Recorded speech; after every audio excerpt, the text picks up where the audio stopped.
everybody. Good morning. I'm a couple minutes early. We'll let some people file in. How's everyone doing this morning? Hopefully you had a good weekend. Here I am. It takes me a second sometimes, Pete. Gotta get my poop in a group, you know? You guys ready? Brand new week. Everyone's excited. Everyone's trying to make all the money before 8 a.m. Good mindset. Lots of personal goals met this week. I love it, Andy. I love it. Anybody do some replay over the weekend? I did a lot. I did a lot of playing. TradingView, Paul gave me a huge helpful tip. If you slow down the TradingView replay to a 0.5 instead of a 1, it's a lot easier to manipulate, to get through and do everything. Thanks to Paul for that little tip. It really did help, and it makes it easier to go through and time everything out. Let's look at news, guys. Not a whole lot going on in the wonderful world of news, which, I don't know, maybe it's a good thing, maybe it's not. I don't really have an opinion about that. Monday, September 8th. Nothing going on till 3 p.m. Consumer credit. And that is low impact. Nobody's really worried about it. Tuesday, not much going on. Wednesday, we finally see those red boxes. Those red boxes are high impact news events. And all it means is that somebody is likely to make a decision based on the news. Somebody may dump a bunch of money into the market. Somebody may take a bunch of money out of the market. And the reality is you never know what's going to happen. But when you know that there is news, you can make the decision to not trade directly into it. Keep yourself safely on the sidelines until it's over. Today is going to be just like every other day, and I kind of like that. There's a happiness in the repetition for me. Every day we talk about three things, and we do it on two different platforms, guys. We talk about it on NinjaTrader. A lot of you are NinjaTrader users. It uses a dynamic Renko bar, which is a faster moving, very smooth printing bar. Every bar, with the exception of reversal bars, is pretty much the same size. And then we also use TradingView, which uses minute bars. One is not better than the other. One is not preferred. I don't think one creates an advantage or an edge over the other. They're just different. And different people use different things. The common thread between the two is we're going to look for momentum, guys. We're going to look for a market that is pushing in the direction of an already established trend. We're going to make sure that there's absolutely nothing in the way.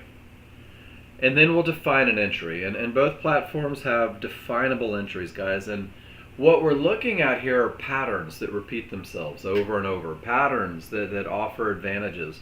Patterns that provide an edge. Patterns that you should be able to go back and prove when more than they lose when you follow the plan. You're going to find that about 90% of your day is reading indicators. About 10% of your day is taking trades because of what the indicators are telling you, which is why we look for advantages. We're looking for the indicators to tell us that there's the advantage of momentum. We're looking for the indicators to clue us off that there's nothing in the way. And then the indicators will be used to define an entry, guys. There's three scenarios when you're looking to enter the market. The first one is everything is perfect. We're going to call that a high probability scenario. These are your checklists. These are what are coming on the plan that I give you. But the goal from this first best of the best entry is that you can, at any given moment, look at your chart and say, I have momentum, the path is clear, I can define an entry. That's your best trade ever. That's what we focus on in the beginning because that's the trade that teaches you to read your indicators. But once the ability to recognize advantages is there, you'll notice sometimes that one advantage goes away. That's going to put you in a medium probability trade. You're going to use your ability to read these indicators to be able to recognize that you may need to manage a little more assertively, that you might need a little confirmation before entry. And you'll also be able to, should you choose to, look at your charts and say, wow, I'm missing 2 out of 3 of my advantages. I'm missing all 3 of my advantages, and then say the hardest thing that a day trader ever says. I choose not to enter the market. I choose not to risk my money. I choose not to hope or to wish or to pray that the market does what I want it to do, but rather I'm going to sit on the sidelines. I'm going to embrace that 90% of my day may revolve around doing nothing, and I'm not going to lose money when there was no trade to take, guys. And that really is the most difficult part of day trading, I think. The patterns that I teach are easy to recognize. The patterns that I teach don't take long to learn, but the patience to wait for them to actually come to fruition, that's what's going to challenge you. I'm going to tell you right now. I want you to remember that you're in control of the entry. Nobody can make you enter, right? You could say, well, I didn't have momentum, but I had to go long. You didn't. I didn't have a clear path, but I was required to go short. You weren't. You're in control of the entry. And when you know what's working for you and against you, guys, momentum, path, and entry, it's going to help you make decisions, not only on getting into the market, but also how aggressively that you may need to manage it. The perfect trades are just that. They're the perfect trades. These don't happen all day long, but once you recognize these trades, you'll be able to find the medium probability trades, and these are the ones that you're going to see more often than not. So what we're going to do today is what we do every day. We're going to learn the trigger line and the Fibonacci rules for when it's okay to trade. When I say it's okay to trade, for the brand new user, it means that the recipe is met, that the pattern is present, that the highest probability trade has presented itself. That's when it's okay to trade, because this is a trade, this high probability trend trade, this is the recipe for a ninja trader. This is a trade that typically wins 70 to 80% of the time. This is a trade that creates confidence through that memory of success. And this is the trade that teaches you to read your indicators so that you can begin working with advantages to find more opportunity. This is the highest probability trend trade. Everybody in the room has the ability to simulate and to practice and to really make mistakes. And I can't stress this enough, guys. I'm a huge fan of losing as a brand new user, and I know that sounds weird. I'm a huge fan of fighting the momentum on a chart, and I'm a huge fan of trading indetermination conditions, because when you make those mistakes early, when you're on simulator, when there is no risk, you're better equipped to avoid them when it's time to go live. So guys, if you are brand new with me, do not consider your mistakes failures, but rather they are amazing opportunities. And if you post in my room, if you tell me what you saw, if you go back to those 3 things, momentum, path, and entry, what happens is you get a private session with me, and I have made every mistake that you will ever make. Most of them I've made about 173 times, and what's awesome is I recognize them instantly on your charts, and I know how to fix them. So every time you post in my room, guys, it's a private session. We'll talk about the good, we'll talk about the bad, we'll talk about the fixes to anything that isn't good, and if there's an opportunity in there, I'm going to share it with you. So the people that post the most typically get to where they want to be the fastest. I know it's overwhelming and a little scary, but you're going to have to work through that. This is a career, and you've got to go down that path. So post your trades in the room. That's the first step to becoming a confident trader. The second one is track your performance, guys. And that goes to the third box here. Simplify. Keep it focused. Keep it easy. Keep it basic in the beginning. Nobody, well, I don't know, maybe there's somebody, but nobody I've ever met has been a brand new day trader and made their millions in the first week, ever. They learn a pattern, they trade a pattern, they follow a plan, guys. So learn what it looks like to have your rules met. Those are the patterns, and that's the spreadsheet that I'm going to give you. There's the Nexgen trade tracking sheet. This is designed for Ninja Trader, and I'm going to drop both plans and both spreadsheets in the room right now. So the idea that strong triggers leads the way is the first section on this spreadsheet, guys, and there are probably 55 pictures of what it means to have that rule met. Just the rule on its own. Not a trade, not an entry, not a win, not a loss, just strong triggers. Rule number 1 met. And then the next green section is what it means to have nothing in the way, a clear path. Again, not a trade, just one of the three advantages. And then finally, what it looks like to take that entry. Your job is to learn these three things so that you can piece them together to create the highest probability trend trade you could ever hope to take, or to have the ability to recognize when one of them is gone so that you can take that medium probability trade, so that you can manage it assertively, so you can find more ways to make money with the software. That is the Nexgen tracking sheet, guys. There's also about 500 pictures of client trades using that pattern, momentum, path, and entry. How to enter the market, clearly outlined right here in the blue section. The very mechanical approach to management that's on the plan I gave you is over here. A lot of you want to be NASDAQ traders because it's exciting, because it moves a lot. Just forewarning, the NASDAQ moves about 10 times faster than crude oil or the S&P. And if you're not comfortable with your rules, guys, the NASDAQ will most likely chew you up and spit you out. So I teach on crude oil and the S&P. It's a slower, easier to flow market. But once you know your rules, you can certainly venture out. There's patterns that repeat themselves all the time. There are patterns like price returning to triggers. There's patterns like pivot stop outs. There's patterns of the gap theory. All these different things, you're going to begin to recognize them when you get beyond the basics. You're going to see things happening all day long. That's going to help you create your own trading plan. And that's what this section is. In the beginning, you should be finding and taking pictures of the highest probability trend trade. Drop them in here and look at 10 pictures of what it means to have your rules met before you trade in the day. It'll keep you focused on the advantages. You're going to have to learn how to manage it outside of the very basics, guys, and you're going to begin to see patterns. Fill this thing up. Take a lot of pictures. I encourage new users, take at least 15 pictures a day. Take 15 pictures and annotate them. Every time you see something, annotate it. Every time you take a trade, annotate it. Every time you enter, you exit, write down on the chart why you did it. I'm at 7,667 pictures for the year so far.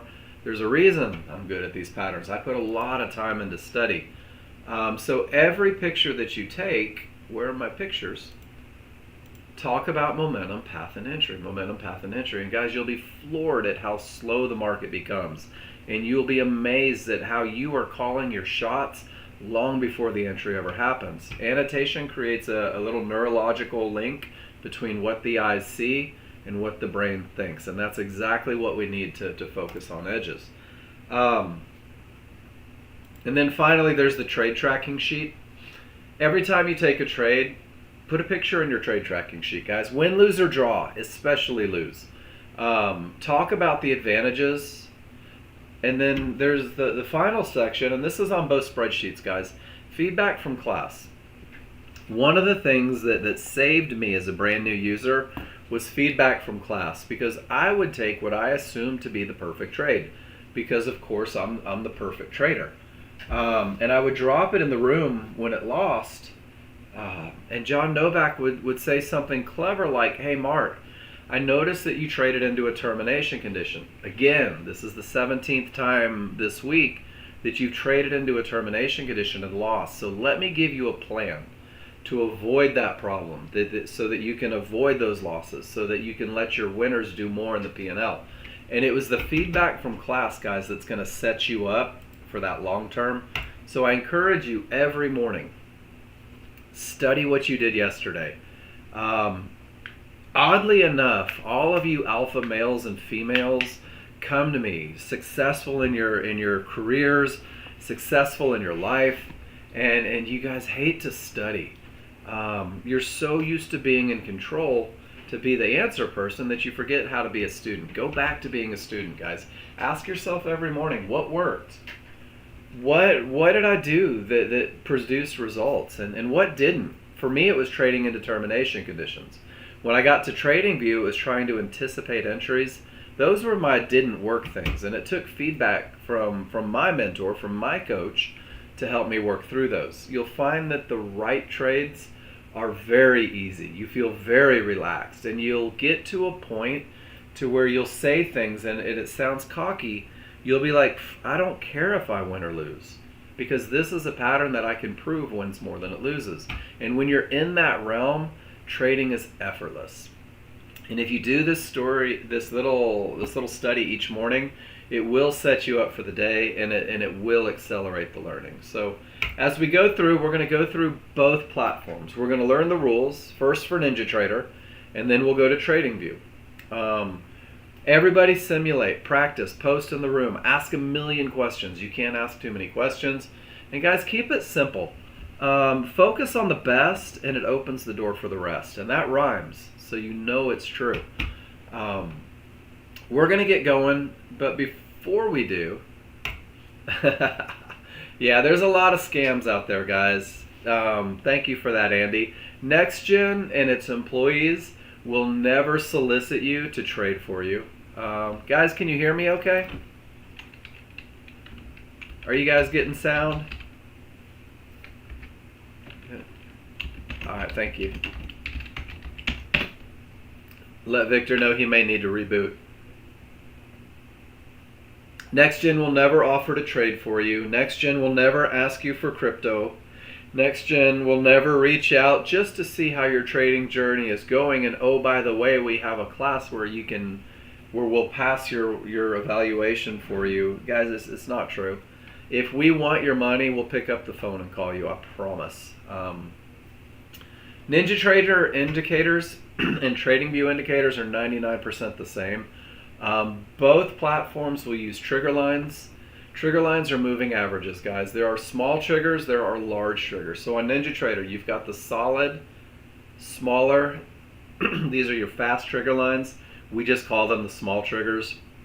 These dashed lines are large triggers. They're the slower moving average from the time frame. Both charts have areas. You're going to have divergence highs and lows. These lines that print from pivots, magenta at a high, cyan at a low. As long as there's the negative number associated with it, it is divergence. It's not a fib. It just means loss of momentum. It means there was a loss of momentum at that pivot. You're going to see red Fibonacci resistance, blue Fibonacci support, yellow 1-to-1s, and a mid band. And if you are on TradingView, the only difference is that TradingView doesn't have fibs yet, which means one of the best purchases I've ever made was chart prime supply and demand zones. They're very accurate. They line up very often with where fibs would be on dynamic Renko, and you'll use those as support and resistance. Had a great question this morning. Hey Mark, what are the dashes? What are the different things? Guys, if you see a zone, support or resistance. You don't really have to overthink it with this indicator, and it really is. It's very accurate. So that's what you're working with. And now we're going to take 3 rules to define on NinjaTrader the highest probability trades you could ever take. So if you're new with me, this is your trade. This trade is going to bore the ever-loving snot out of you because it may happen 4-5 times a day. But as soon as you recognize this trade, it's going to open the door for more trades. You're going to see more opportunities, and guys, it's all going to be rooted in the idea of momentum and path. Momentum and path. It's going to show up in everything you do. These 3 rules only take 2 charts to produce. There's a lot you can do with charting, with indicators, with patterns, with time frames. Guys, we're going to use 2 charts for only 3 rules. I am the king of simplicity. Your large chart leads the way. It is your big, slow-moving chart. It will define direction, it will define momentum, and it will define the areas that could be problematic. And it does all of that on the most current printing bar. Rules 1 and 2 are met on the large chart. When you leave your large chart to go look for an entry, you should have the advantage of momentum and a clear path as a brand new user. Once you have the first 2 rules met, you'll go to a smaller, faster chart. And inside of this 1 bar, you're going to see about 20 to 30 bars on this smaller, faster chart, the entry chart. This is what's going to allow you to refine that very broad stroke of a brush. You will pinpoint an amazing entry that's going to reduce risk, that's going to elevate your profit potential. And rule number 3 is a small chart rule after momentum and path are defined on a large chart. We use these two chart setups, both platforms, because you're not in charge. I'm not in charge. Nexgen isn't in charge. Your 4 contracts mean diddly to the people that control the market, guys. The men and women that control the market have more money and power than any of us will ever have. And the large crowd tends to win. The large chart leads the way. It will define the trend that you should be looking for rules to be met. It gives you the momentum established by the large crowd that we're going to take advantage of. And these are the same men and women that react at those key areas, and you don't have to be a part of the reaction process. Your small chart, this is the small crowd. These are the ne'er-do-wellers, the fighters, the rebels. And they create what we call a retracement, a tiny push against everything that the big crowd wants. Rule number 3 is designed to have you pinpoint their failure spot, and they typically fail 70 to 80% of the time. That's where the trend is most likely to bounce and continue. So we're going to go through. I encourage you to interrupt me if you have questions. It looks like my Ninja Trader crashed this morning, so I am going to load that back up as we talk about strong triggers, guys. And strong triggers happen on a large chart. Strong triggers are the first thing that you're going to look for a reason. So on your large chart, in order to have strong triggers, it's imperative that you trade with the trend. Trend is defined by the color of the background. Trend is defined, let me get my connection back up. We'll get crude oil up so we can see the real advantages of these. Trend is defined, green on your large chart behind the first bar means the market is in an uptrend. The path of least resistance has you looking for rules to be met for long trades. In a downtrend, the background is red. If you are a TradingView user, these colors mean nothing. So this is Ninja specific. To have strong triggers in an up or downtrend, both small and large triggers must also be the same color as the background. If they're not, you are not in a strong trending market. You do not have the advantage of momentum. If the colors are not the same, you're probably in a transition state and the advantage isn't present. What it means to have strong triggers. Small triggers in an uptrend must be above and broken away from the large triggers. There's a gap between the two. It looks very much like scissors that are open. In a downtrend, small triggers must be below the large triggers.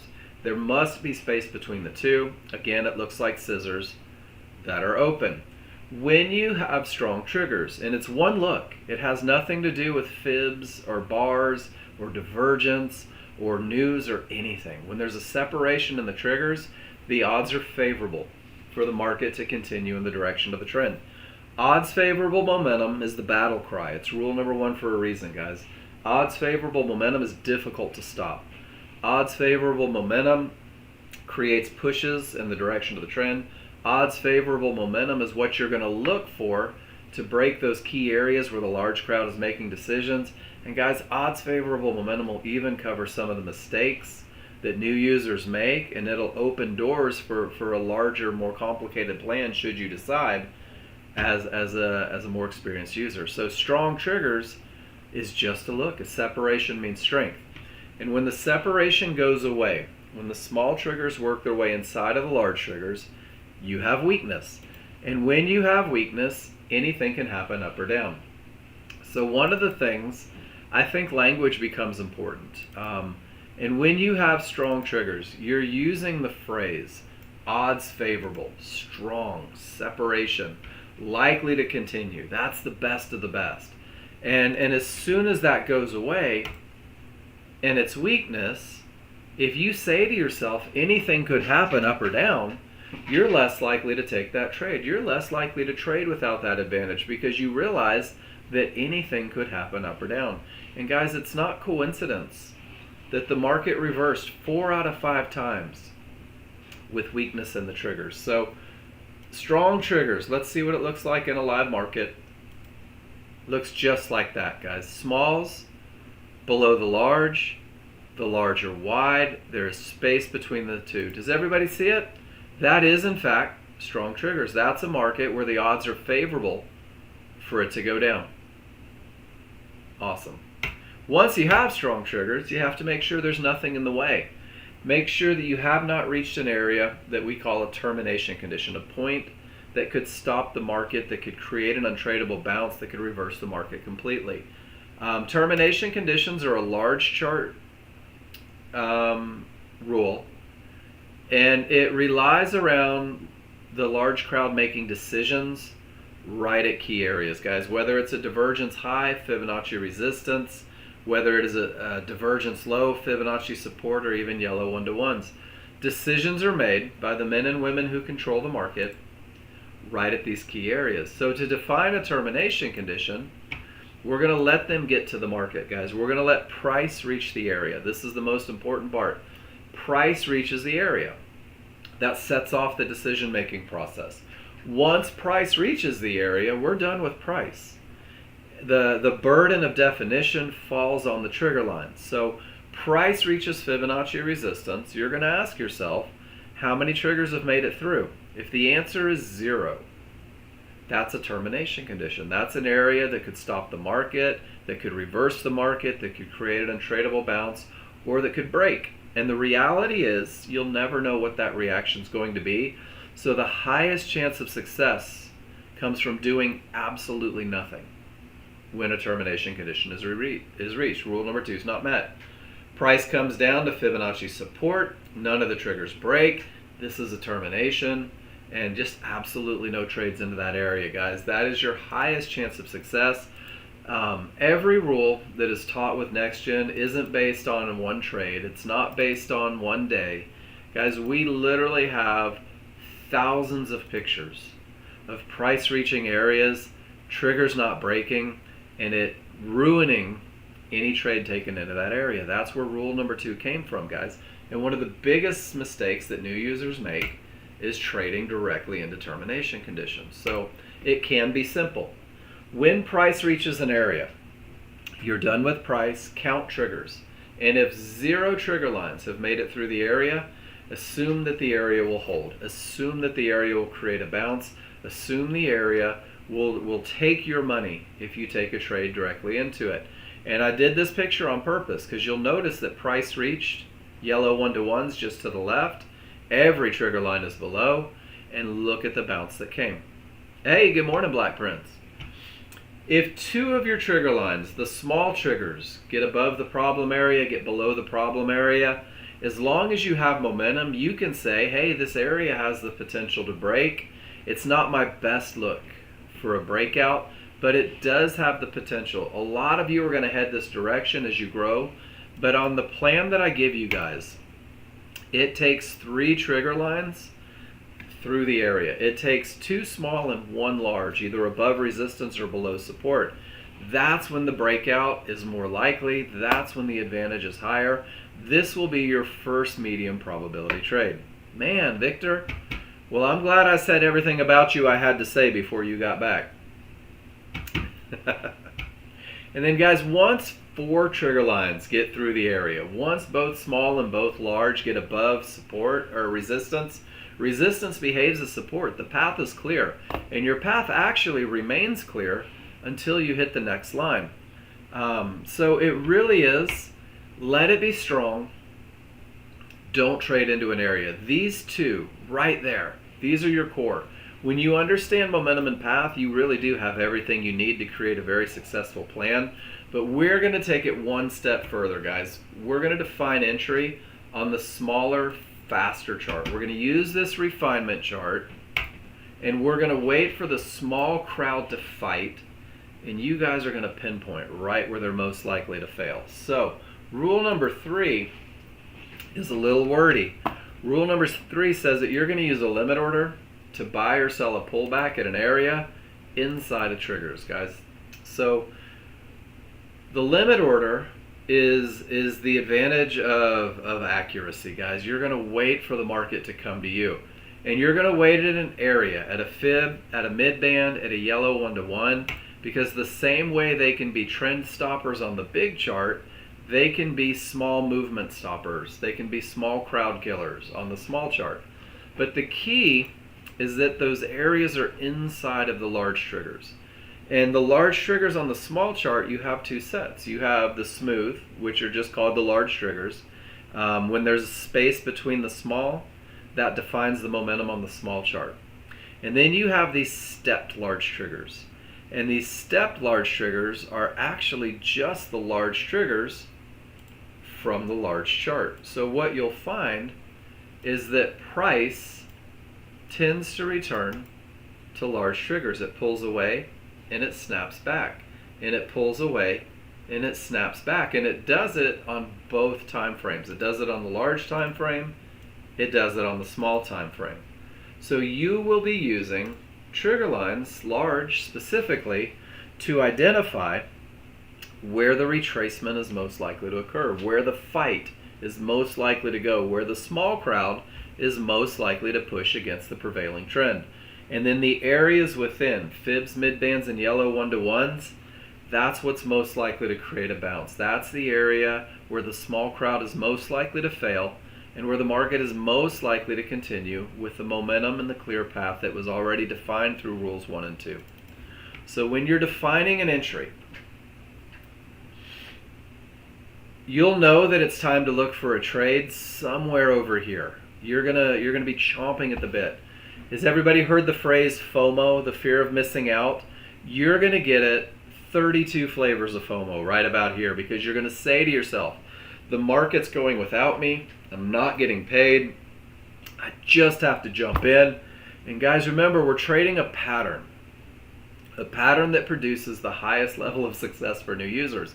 And the pattern begins with a reversal bar, a down bar against everything that says up. And this is counterintuitive. But remember, this is a smaller, faster chart. And this reversal bar begins the pullback, the fight from the small crowd. You can know exactly where their fight is most likely to go. Not defined, definitive, right? But where it's most likely to push down. Somewhere between the highest point and the lowest point of the triggers. Take care, Andy. We'll see you in an hour. These trigger lines define retracement, but these trigger lines do not define entry. Entry comes from an area, fibs, midbands, or yellow 1-to-1s inside of those triggers. So when you are looking for a trade, it's really pretty cool. Everything says up on your large chart. The momentum is strong, the path is clear, life is good, it's time to find an entry. Before you ever get the reversal bar, you're going to know that the market's likely to retrace to the triggers because you paid attention in class. Before you ever get the reversal bar, you're going to know that it's most likely to bounce off of areas. So you will call your shots long before the reversal bar. Once the reversal bar prints, you know precisely where the retracement's most likely to go. You know exactly where it is most likely to bounce. But because of the large chart advantages, because of the momentum, because of the path, your job will be to activate a limit order at whatever area inside of triggers is closest to the reversal bar, the highest point of support. And this becomes your entry for the highest probability trend trade. This is your entry pattern. And because rule number 3 is defined by triggers and areas within, any line, any fib, midband, yellow 1-to-1 below the triggers for a long trade, guys, this is where the advantage of rule number 3 is no longer in play. We call this area where the market should not go. Because once you get below these triggers, you don't know if, when, or where that market's going to go up. In a downtrend, and I love it, futures, let's make it both ways, right? Reversal bar begins the pullback, starts the fight, not the entry. Trigger lines define where the retracement is most likely to go, not the entry. Areas inside of those trigger lines are most likely to create a bounce in the direction of the trend. Your job will be to activate a limit order just below whatever area is closest to the reversal bar, the lowest point of resistance. Any lines outside of the triggers is where the advantage is no longer in play. Entries are not taken from the wrong side of the triggers. You will actually use the wrong side of the triggers, how's this for a segue, to define stop placement. So what rule number 3 does for you is not only does it define entries, it's also helping you with management, because your initial stops will be placed where the market should not go, generally 4 to 5 ticks above those trigger lines. And the small crowd is going to have to work to get your entry. And you guys may remember when I said earlier, you will get to a point where you say to yourself, I don't care if I lose this trade. I have the advantage of momentum. My path is clear. I've defined my entry, and if the small crowd wants my money, if the market wants my money, they're going to have to push beyond all of my advantages. That's where first stops are placed, guys. And you've defined your first stop placement through your ability to define entry. So to study this, there's an easy way. And this is one of the things I don't think people realize. You don't have to take a trade. You could learn this pattern having never entered the market. You could learn this pattern without any stress of win or loss. When your large chart has strong triggers, rule number one, when your large chart has room to trouble, made it through the previous trouble, rule number two, you're going to see these tails sprout right there. We don't trade the tails. Guys, this is a big, slow-moving chart. But inside of that one bar, this tail is the pullback. When the tail starts back up, that's the market continuing in the direction of the trend. So you can scroll back on a large chart, and anytime you see the rules met, you could circle the tail. And this one was right before Fibonacci support. But can you give me a why? If you see that it went directly to an area inside of the retracement zone, and from that area, with all of that momentum, it continued down to hit Fibonacci support. Ladies and gentlemen, this is your highest probability trade. This is the one that gives you the advantages. This is the trade that sets you up for success. And from 63.02 down to 62.84, it's about $180 worth of profit per contract. So you can scroll back and look for that momentum. And when you have it and you see one of those tails, go ahead and circle it. This would be momentum with the potential to break, and this is in the middle of the night. And it still pulls directly back to areas inside of triggers. Can you guys give me a why if you see it? This is your first lesson. If you're on NinjaTrader, guys, this is the best of the best. This is the highest probability. This is such a quiet class today. I'm okay with that. Let's do the live chart read. Let's test, see if you were listening, guys. Strong triggers or weak triggers currently on crude oil? And if you're brand new, we're looking for separation. We're looking for colors to match. I have strong triggers.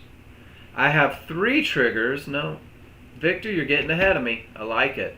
3 triggers through the area is the potential to break. And guys, if I look right, I can see the areas inside of triggers long before the reversal bar even prints. That's your high probability trend trade, guys. That's NinjaTrader. TradingView uses different bar structure. Let me pull these down. TradingView uses minute bars, guys. And this one bar that we're seeing off of the open, this is a 15-minute bar, and it is currently 72. That is a 50-point bar happening. So we're going to read TradingView a little differently. You'll notice the omission of the large triggers. You'll notice that there's no colors defining trend. I've broken TradingView down into the most simple form I know how to teach it, and I'm going to show you exactly the orders of operation to having the highest chance of success using TradingView. If you are in the Nexgen Pro Trader funding and you're trying to beat an evaluation, I'm about to give you the keys to the kingdom. When I look at TradingView, the first thing I do is I look at the small triggers on my large chart. Guys, this is your 15-minute chart. And your 15-minute chart will define turning points, it'll define direction, it'll define where the momentum's sitting. So your small triggers will either be up or they will be down. Make sure you know the difference between the two, because whichever direction the small triggers are going for the brand new user is the direction you'll have the highest opportunity of success. The second question, and this is the one that's going to help with management, is where is the current price in relationship to the triggers? So current price is always highlighted off to the side, and there are 3 options. There is 1, which means they are left of the triggers. This is the strong side. There is 2. This is kind of a transition. This is neither strong nor weak. And then there is 3, below the triggers or above in a downtrend, but it is the right side, not left. The right side of the triggers is the weak side of the triggers. So you're going to ask yourself that question after you define direction. And if you are left of the small triggers, guys, this is the best of the best. This is the strongest. This is the hardest push. This is when life is just easy on long trades. 1 minute areas are going to be more likely to break.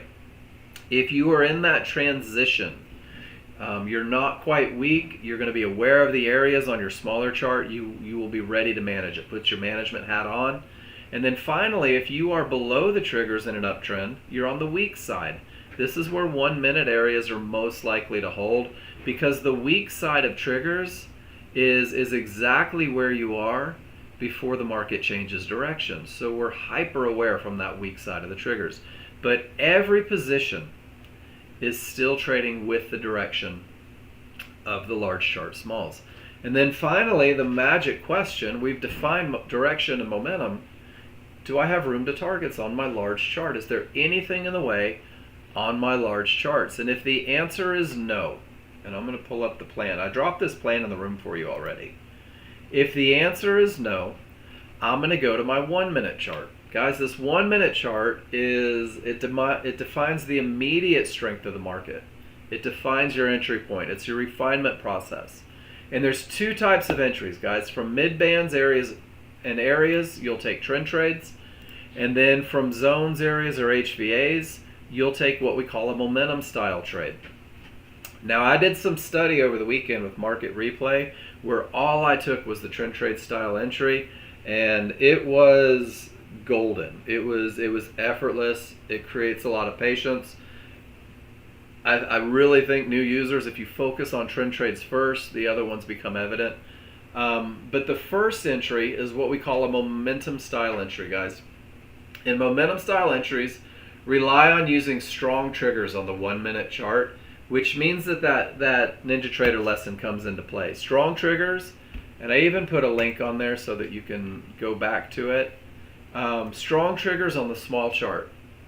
Smalls below the large, space between, those are strong triggers down.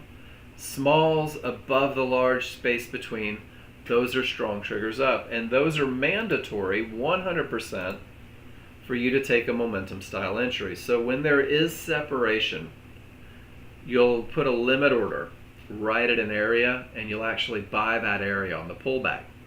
The second is the trend trade look, guys, and this is the most common look. This is the one, I love it because you literally have to watch a countdown on a bar before you can enter the market. And the trend trade look means that your small triggers have turned against you. So if you're looking for a long trade, your small triggers have pinched and rolled down. If you're looking for a short trade, the small triggers have pinched and rolled up. And what it does is it creates patience, because the second that happens, you're going to wait for a pullback. And a pullback is, once again, it's that fight. Let's do one that can take the whole screen here. There we go. Is that fight from the small crowd. In the entry for your trend trade, says for a long trade, entry is the up bar, the green bar that closes. Both corners of the top closes above the small triggers. And in a short trade, it would be both corners of the down bar that close below the triggers. And this is actually the weak side of up triggers or the weak side of down triggers. And guys, this is going to be your most common entry. And there's 2 trades that we're using on this plan. There's the trend trade. Very specific entry rules. 15-minute is not trading into any areas. Very important, room to targets. The 1 minute is not trading directly into areas. Having room to targets, rule number 2. And then if those are true, you will buy or sell a close on the correct side of the small triggers at a mid-band zone or area, and it looks just like this. When the rules are met on the large chart, when the small triggers roll against you, you're going to wait for the pullback to the mid-band, to the zone, to the area, and you can take a close on the correct side, the down bar that closes below those triggers, and that's your entry for the trend trade short. And for the trend trade long, it's exactly the same, just go in the other direction. Small triggers turn against you, you put your patient hat on. And guys, just a heads up, this is 1, 2, 3, 4, 5, 6, 7, 8, 9, 10, 11 minutes before you're pulled back to an area with a close on the correct side. 11 minutes. You're going to call your shot, you're going to wait for your retracement, you're going to patiently wait for the close on the correct side. Minute bars create an absolutely no stress environment, I think. I'm a huge fan. And then from the plan, the same thing, the momentum trades. Nothing in the way on the large chart. Such a big part of what we do. 15-minute must be on the strong side of the small triggers. Price must be to the left side. That's your momentum, and you need momentum for a minimum trade. 1 minute must have those strong trigger lines defined by the separation between the small and the large, and then you're going to buy any pullback to an HVA or area for entry. For you brand new users, look for separation between the zone that's breaking. Look for a bar to create space and then pull back to the zone. That's the easiest way to do it. And what it does is it lets the area break and then retest. And areas of resistance that are broken behave as support. Notice that the large chart, up, strong side of the up, and room to trouble. It's a very definable pattern, guys. It's a very distinct pattern. It's not a pattern that leaves a lot of wiggle room. It either is or it is not. And in a downtrend, smalls are down, strong side of the small, room to trouble. The area of support breaks, the market pulls back, and down it goes. And that's your momentum trade. So we've talked about two platforms. Your TradingView platform uses minute bars. This is exactly how you're going to read your indicators. Here's your checklist for entry, guys. Once again, I will drop this in my room for my TV users. That is the recipe for beating the evaluations. Beating sounds, how about for passing the evaluations? And then the second plan is the KISS plan for NinjaTrader. I'm going to show you this one.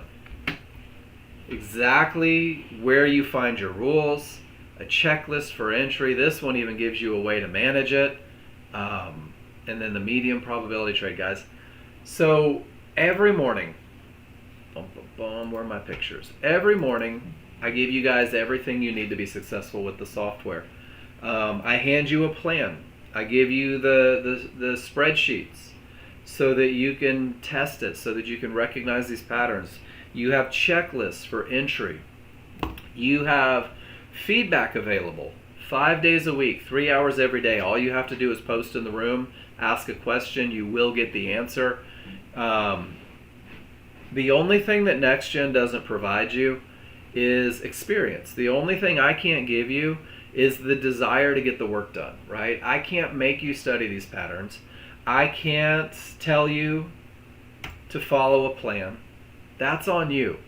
But I can tell you right now, if you're serious about wanting to change your life and become a day trader, keep it simple, keep it focused, use the coaching, guys. Use the mentorship that's available in this room.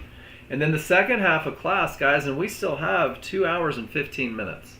We are going to read large charts, so we're going to keep going back to the live market, and we're going to say the small triggers are up. Price is on the strong side of the small triggers, and there is 10 points to get to an outer band. And if I look at my small chart, I don't have momentum, so I can't take a momentum trade because there is no separation. So if the small triggers turn against me, my only option is to look for a pullback just like it did there to an area, to a zone, and wait for a close on the correct side of the triggers. And now I'm in this position where there is not a darn thing for me to do until that entry rule is fulfilled. On crude oil, does everybody see down small triggers? Prices over here on the strong side. Got a little bit of room to get to those outer bands. Wow, look at that run. Holy smokes. They just went off of the open. You guys want to see something cool? Does everybody see down, strong side, room to trouble, price breaks the zone, and with strong triggers, if you sold that zone, it is still Downsville population U. The momentum trade is absolutely railing south, guys. And now we've reached a great place to take profits, and it lines up with a zone on the smaller chart. That's your trade on NinjaTrader. There's that same market railing down. If you decided to get into this short trade and hold it, you're done for the day. You're at the beach. So we're going to do this all day long, guys. We're going to go through and we're going to look at the S&P on NinjaTrader. We're going to look at NASDAQ, probably S&P, crude oil, maybe even gold on TradingView. And if the checklist is true, we'll take a trade. And regardless of what platform, we'll take a trade. Victor, you can make a horse go to water, but you can't make it drink. And John says you can shoot that horse too. Yeah. Guys, the software works. The plan is good. The patterns are true. The only thing, look at that range. And I probably just crashed NinjaTrader by messing with it while it was calculating. Rule 2. Yep, I just killed it. Sorry about that. Guys, when your charts are loading, don't mess with them. I'm a clicker, and I just crashed my NinjaTrader because of it. Carla, I do it all the time. I trade pre-market because when the market opens, I'm hanging out with you wonderful people. So it's not uncommon for me to find a trade in the morning pre-market, a couple hours before the NASDAQ opens. Now, what I have found is in the evenings, Carla, there's typically not enough volume. There's not enough volume to get good fills. There's not enough volume to push, especially in stuff like NASDAQ and the S&P. There are markets that move a little better. Gold tends to move nicely in the evenings. Sword Trader's already above his target, and the market's only been open for 20 minutes. Pretty amazing, right? So absolutely, there's opportunity. The patterns don't know if it's pre-market or post-market. They're just the patterns. I'm going to let this calculate real quick, guys, and I'm going to show you how those highest probability trend trades are designed for the new user. How weighting is such a big part of what we do. And they're still calculating. So while those are calculating, I'm going to click on the pictures that have been presented in the room already. And if I miss one, my apologies. Just let me know and repost. Not a lot of pictures this morning. It's Monday. Market's got a case of the Mondays. There we go. That's all of them. But I want you guys to see. So this is the S&P. Has anyone ever heard the phrase consolidation or chop? And more importantly, has anyone in the room ever blown out an account in consolidation and chop because you kept trying to predict which way it was going to break out? I want you guys to see this. Only 2 triggers. No triggers, no triggers, no triggers, no triggers. Man, dang, shucks, heck, rats. How many times could you lose breaking rule number 2 in that scenario? Quite a few, right? And then look at that. No momentum. Colors don't match. Colors don't match. Colors don't match. Guys, your rules are designed to create an edge, to have an advantage. Trading is about probabilities. Nexgen loads the dice for you, is the easiest way to say it. When you understand momentum, when you can identify path, there's just no reason. And it's okay, because if you caught, I love it when a market does this, if you caught this trade, and that looks like it was right around midnight, if you caught this trade with momentum, with the potential to break, boom, boom, boom, boom, boom, of course you would have had to have been awake, you might be done for the day. Do it on a 4 or 5 lot, you're done for the day, you're at the beach, you're doing wonderful things. So, I don't tell you guys when to trade. I don't tell you how to manage. I don't tell you to enter. I don't tell you to exit. I refuse to give trading advice. But what I will do, and what I am put on this earth for, where it revolves around you guys, is I will teach you to read your indicators so that you can make the best decisions possible. And while you go through that process, all you have to do is ask for help. And I'll give you every bit of help that I can offer. So Paul got us going, and Paul says, Mark, check it out. 3 or 4 tries downwards, and they can't commit. They can't get through. And guys, this is great recognition. You can see on those big slow bars where they try and fail, And there was also, right at 70, there was a key zone that your rule said don't trade into. Paul, great stuff. Sometimes your annotations aren't reads. Pete says, and this trade actually happened right here, Pete. Every indicator is up. Awesome, sword trader. I do go in order. I'm not ignoring. Guys, every trigger is up and every trigger is above support. And Paul says, I'm a chart reader. I've been doing this for years. With this look, the market is more likely to go up than down. The same way with this look, the market was more likely to create that big ugly bounce. Paul says, let's let them fight it out. And when things start to agree again and I get back above that area, I'm going to go long with my small triggers up, and I'm going to try and capitalize. And guys, it's not a high probability trend trade, but what it is an outstanding chart read resulting in quite a bit of money. Nicely done, Paul. Pete. Miss Jen, strong side of the triggers, room to trouble. Price breaks the zone, doesn't have momentum, no momentum trade. Price pulls back, closes below the triggers, no room for a trend trade. I'm giving Paul your money, Pete. He appreciates it.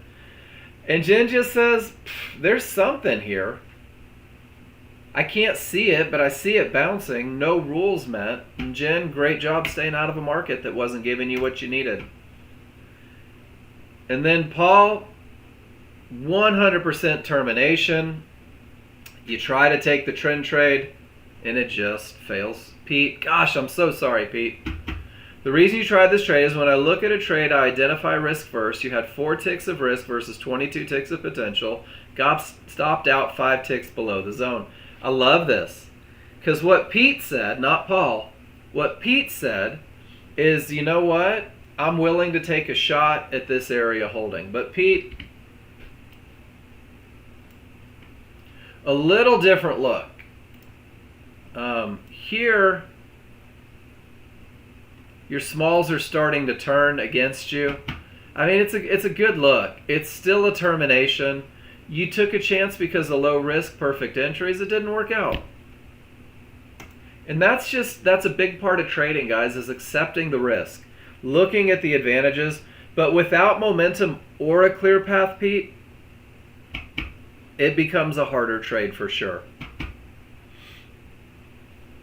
Nicely done. Great chart reads. Making decisions based on your indicators, not your opinions. And then when it does hold and everything goes rocketing down, Pete says, new users, pay attention. When you have the strongest triggers ever on both charts, when price gets below the decision-making point, sometimes you can ride that momentum and clear path, make a couple $100 a contract, and GTFO before the momentum goes away, guys. This is one of the most common trades I see new users taking, and it revolves around momentum, and path. Nicely done, Pete. Putting on a clinic for the kids today. And then with all that momentum and path, you'll notice that he takes a pullback to a mid-band inside of triggers. Keep shoveling. 3 triggers through, all the momentum, pull back to the area inside of triggers. Easy money again, guys. The same pattern we talked about this morning. Pete just said it can be done. All you have to do is believe in your patterns. And then he gets paid, and with everything pointing down, he jumps in and gets paid again. Pete, you're busy this morning. Excuse me 1 second, guys.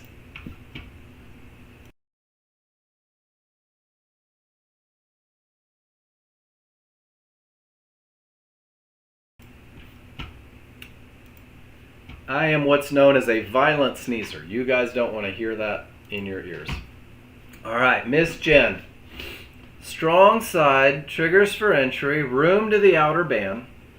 You get a pullback. You get a close above. And you get in on the close above. 28 to 35 is $140. And you go break even because you're already outside of the outer bands. That's not a bad way to make a couple $100, Jen. Nicely done. Large chart says, and you are above trouble. You're above the 1-to-1s. You had room to the outer band. Quick trade. Nicely done. Great management. And then Pete, clear path, strong trending market. When it gets below trouble, you just ride it down to the fib. Nicely done, Pete. Nicely done. A lot of trading view in there. A lot of trading view in there. I like it. My Ninja Trader, I'm going to have to build new workspaces. There's no doubt in my mind. All right, guys, this is crude oil. Smalls are down. Woo, voice crack. Strong side. Does everybody see that there is nowhere to go? Price is directly into a zone, directly into 1-to-1s on the large chart. Is it okay to sit on your hands and do nothing because you have no room? The answer is yes. That was rhetorical. This is your 90%, guys. This is your patience piece. Small triggers up, strong side. Room to trouble. No, ma'am, Miss Carla. So Carla asks, is it important that the large triggers on the 1 minute turn down also? Miss Carla, it's even better if they don't, to be honest with you.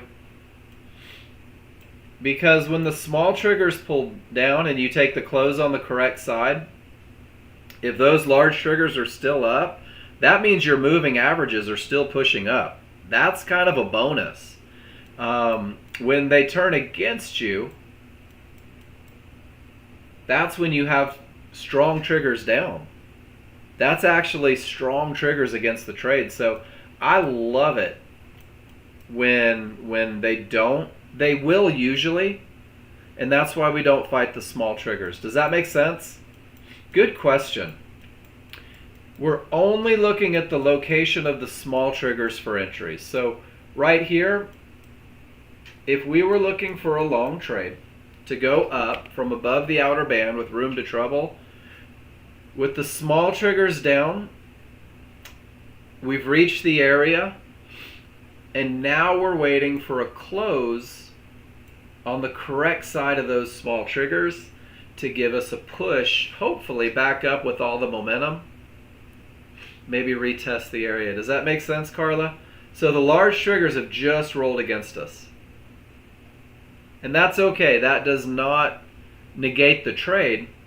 It just means now things are pushing down a little harder. And we've already been to trouble. We'll see what happens. You guys just want to watch it? When you've already reached trouble, keep your guard up.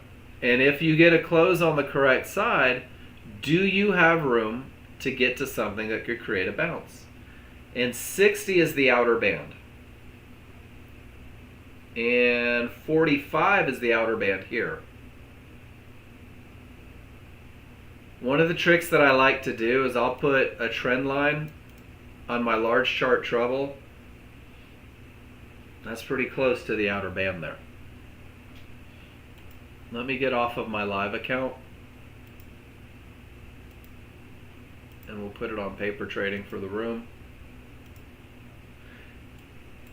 So on this particular bar, there is 30 seconds before we know if it closes above. Do you see it, Carla?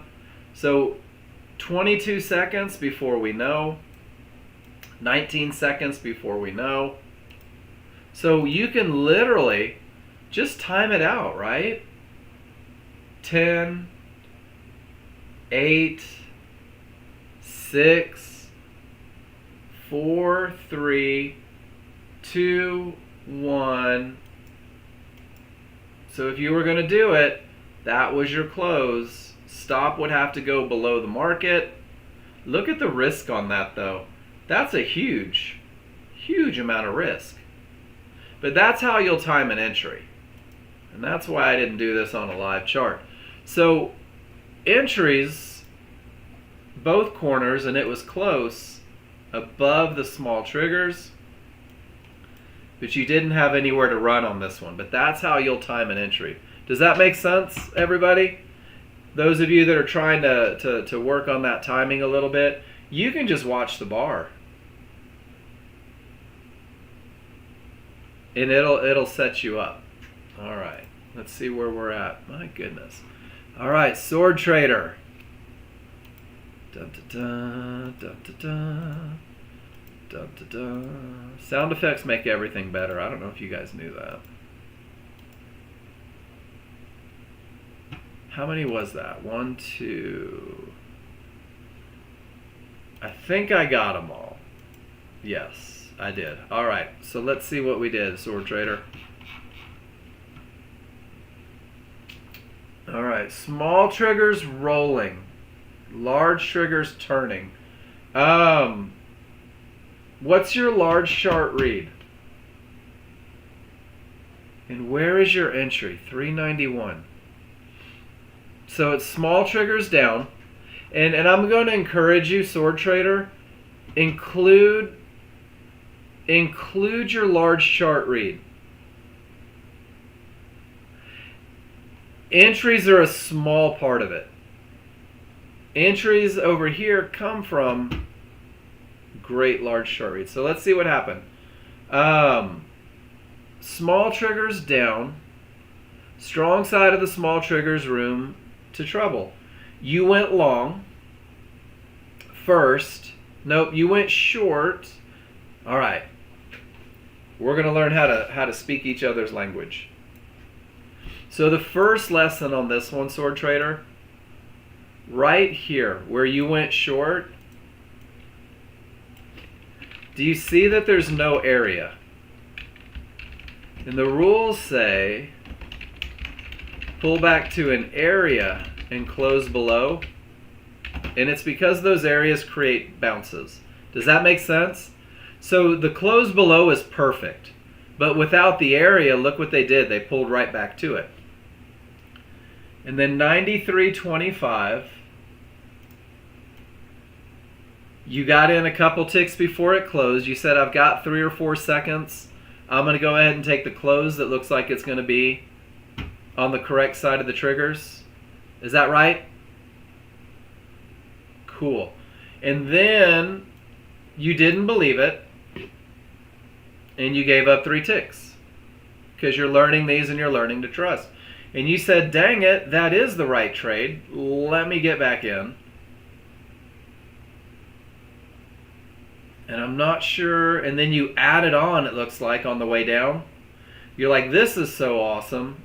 I'm going to add on to that trade. And now you're in a trend trade looking for the outer band. Let's see what it did. Sure enough, right to your targets. Great trade. So sword trader, you won 637.50.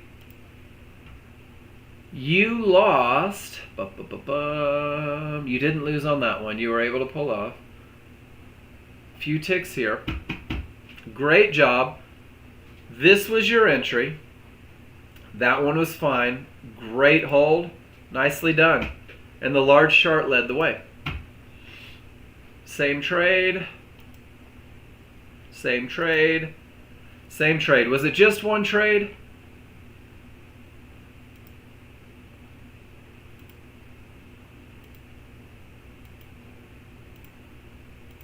It was just one trade. You just posted a whole bunch in there.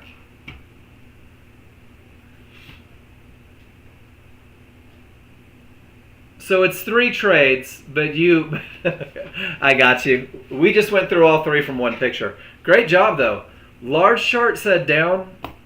Large chart said room. Large chart strong side. So sword trader, what you're doing is you are embracing the idea that this big slow chart tells you what to do. And your entry was perfect. The first one was perfect. The second one was perfect. Hell, even the third one was perfect. Because they all had room to get right to that profit. Nicely done. So one of the ways this classroom works, for those of you that are new, is we say things like rules met, rules met, rules met. All 3 of these are awesome.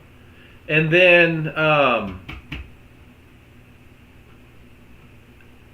sword trader, not having an area, you can avoid all those fluctuations as they pull up too. John, he's not trading into terms.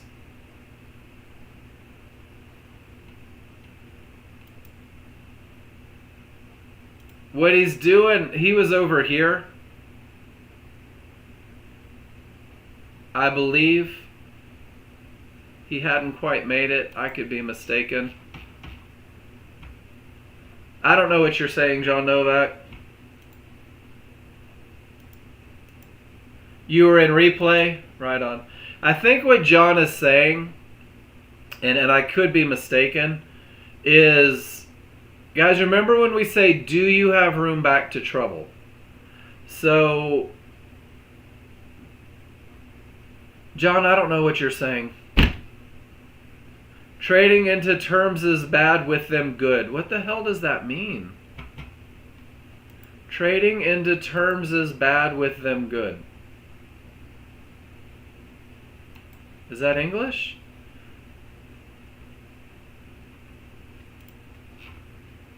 So he was looking at the outer band, and with everything down, below trouble, he has room to get back to the outer band from a close on the correct side of the triggers. That's one of the big differences, guys, on these 15-minute charts, is a lot happens. All right, rephrase. The term area of the 1-to-1, oh, makes easier short. Yeah, I didn't even catch that. John says the fact that there's 1-to-1s and everything is down just makes it an even better trade. Thank you, John. I'll get with you. I speak Novak. Not enough coffee after football day. Yeah, I got a message from John at after midnight last night. He was up burning the midnight oil watching some football. Great stuff, sword trader. It was pretty easy, wasn't it? You're learning those entries, and you're learning to trust those entries, and obviously you're not there yet. How could you be a week in, right? But the large chart told you everything to do, and your timing on these entries is perfect. And eventually it'll be one entry, you'll be in up here, and it'll just be so easy to catch it. Nicely done, man. Nicely done. Welcome to Nexgen. You also draw lines to see where the chart is at the 15-to-1. I use trend lines only if there's trouble. My gosh. So here was a trend line that I had for the long trade, right? Identifying where the outer band is. I like that. I think that's a good trick. All right, guys. I'm going to try one more time on Ninja Trader here and see if we can get it to stay up. If not, I'm going to have to do a whole cleanup. And this is one of the reasons why room to trouble is so important. They retest a lot. And guys, that was That was your entry, right? And we got back out because we were just showing the timing, but sure enough, it went right to the outer band. Pretty cool. Pretty cool. All right, crude oil's coming up. Guys, I'm going to take 5 minutes. We're through all the pictures. We're through all the lessons. So if you have questions about the lessons, let me know. If you have questions about large chart reads, let me know. If you have questions about Renko bar entries, let me know. That's all right, Pete. I'm going to take a break. I'll start with it when I get back. And we'll look at Pete's, and then we'll grab Hunter's. And guys, go stretch your legs. Get rid of some coffee. I'll see you in about 5 minutes.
I am back. We got 2 more pictures.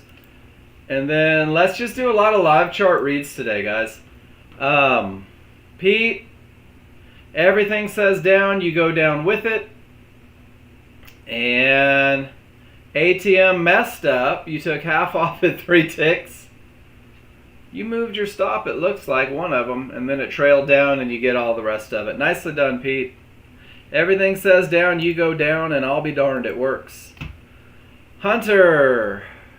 Up means buy. I love it. Space, good. Transition at the beginning of the trade. Pulls back. Breaks onto the right side of the triggers. And Hunter, you make money. Is there nothing this kid can't do? It's perfect, Hunter. 100%. First contract off at the small triggers, second contract off at the outer band. I mean, beautiful. Everything we just talked about, and you just recreated it. Amazing. Pete, strong triggers, 3 triggers through, pull back to a mid band inside of triggers, and you get paid. Everything we just talked about. Pete just recreated it and got paid. Everything we talked about, Hunter recreated it, got paid. Guys, I give you the keys to the kingdom. Your job is to learn the patterns so that you can recreate it. That's it. That's the whole goal. All right, so large chart. Triggers are still up. Definitely the weak side of the triggers. If you took a long trade, you've got nothing but room if they decide to go back up. Small triggers are down. There is no trade. And even from a close on the correct side of the triggers, guys, here's the part that I want you to give me a Y on. Do you see how there is nowhere to go if that bar closes above the small triggers? It is directly into trouble, and it is directly against strong triggers against it. Guys, there's just no rules met. And sometimes you're going to sit on your hands and do nothing. Crude oil, triggers down. Show me a picture, Victor. Long or short? Long or short, Victor? Triggers down. It was the weak side of the triggers, but it pulled right back to a zone, closed below, room to trouble, and guys, it is still on its way down to trouble. From the close on the correct side of the small triggers. Pretty cool, right? Same darn patterns over and over and over. Let's go see, Victor.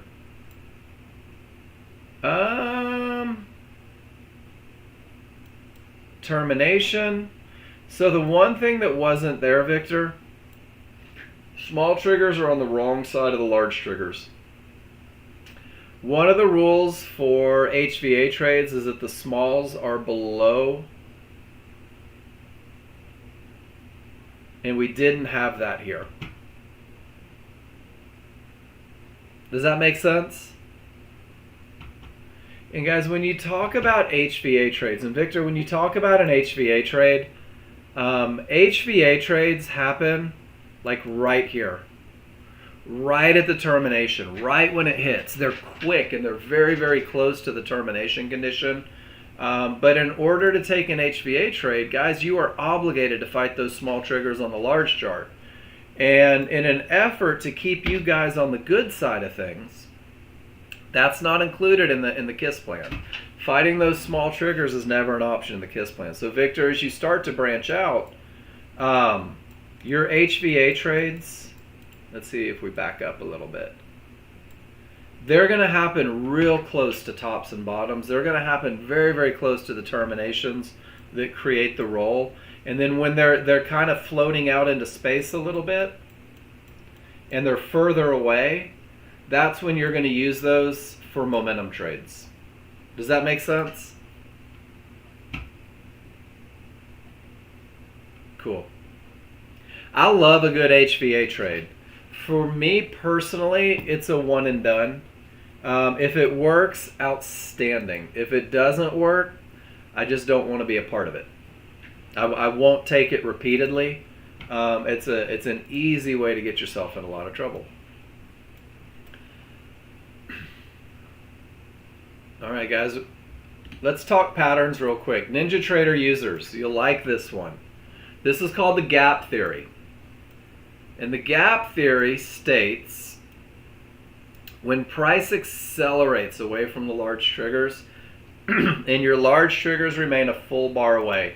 Guys, this gold bar is what we call a reversal bar marker, and it shows me where this bar becomes a down bar. If price accelerates away from those large triggers and hits something, whether it's a Fibonacci area, whether it's a mid band, whether it's 1-to-1s, whether it's a divergence high, if your small triggers are a full bar away, price is likely to close the gap back to those triggers. Pete's trade was a quick shot. Pete, you're missing a lot of fibs.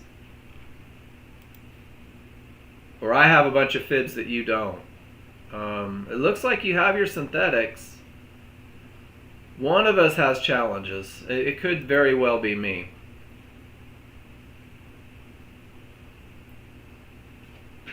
But this is just a gap. And it goes back to the idea that price returns to large triggers. So when the large triggers are so far away, price is more likely to close that gap. It's not a short trade. It's more of a, hey, pump the brakes on the long trade because this pattern may repeat itself. All right, we're going to see if we can get S&P to stay up, and we'll do large chart read here. Guys, we literally have an hour and a half of nothing but large chart and question answering. So if you've been studying outside a classroom and you run into a hitch, tell me what the hitch is, guys. Let's fix it. If you have taken a loser and you're not sure why, post it in the room. If you are struggling with the funding company, if you haven't passed it, show me what you're doing. We'll find a fix. I want you to win. This is the S&P. And guys, the S&P is caught in, it's just stuck. It's slowly grinding down with nowhere to go.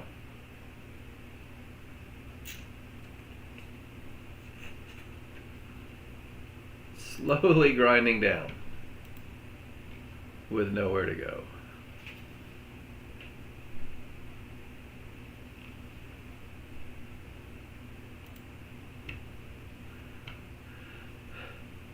Price reached yellow 1-to-1s. None of the triggers broke. Does everybody see the market absolutely rocketing through areas inside of triggers? That's what I want you guys to see. 90% of your day is doing nothing, guys. 90% of your day is waiting for advantages. 90% of your day is trading an edge. It's being able to look at your charts and say, oh, check it out. I've got strong triggers. Smalls are above the large. There's space between the two. And then having the patience to say, dagnabbit, price reached a divergence high. Price reached yellow 1-to-1s. None of my triggers have broken through. I choose not to take the long trade. And once again, my goodness. Price reaches Fibonacci support and triggers don't break. Price reaches Fibonacci resistance in the moment. Only 2 triggers make it through. None, none, none, none, none. Nope. Nuh-uh. Can't do it. Didn't make it. Dagnabbit. Son of a gun. Egads. Do I have any S&P traders in here today? How are you doing? How would you guys have done a year ago in this situation?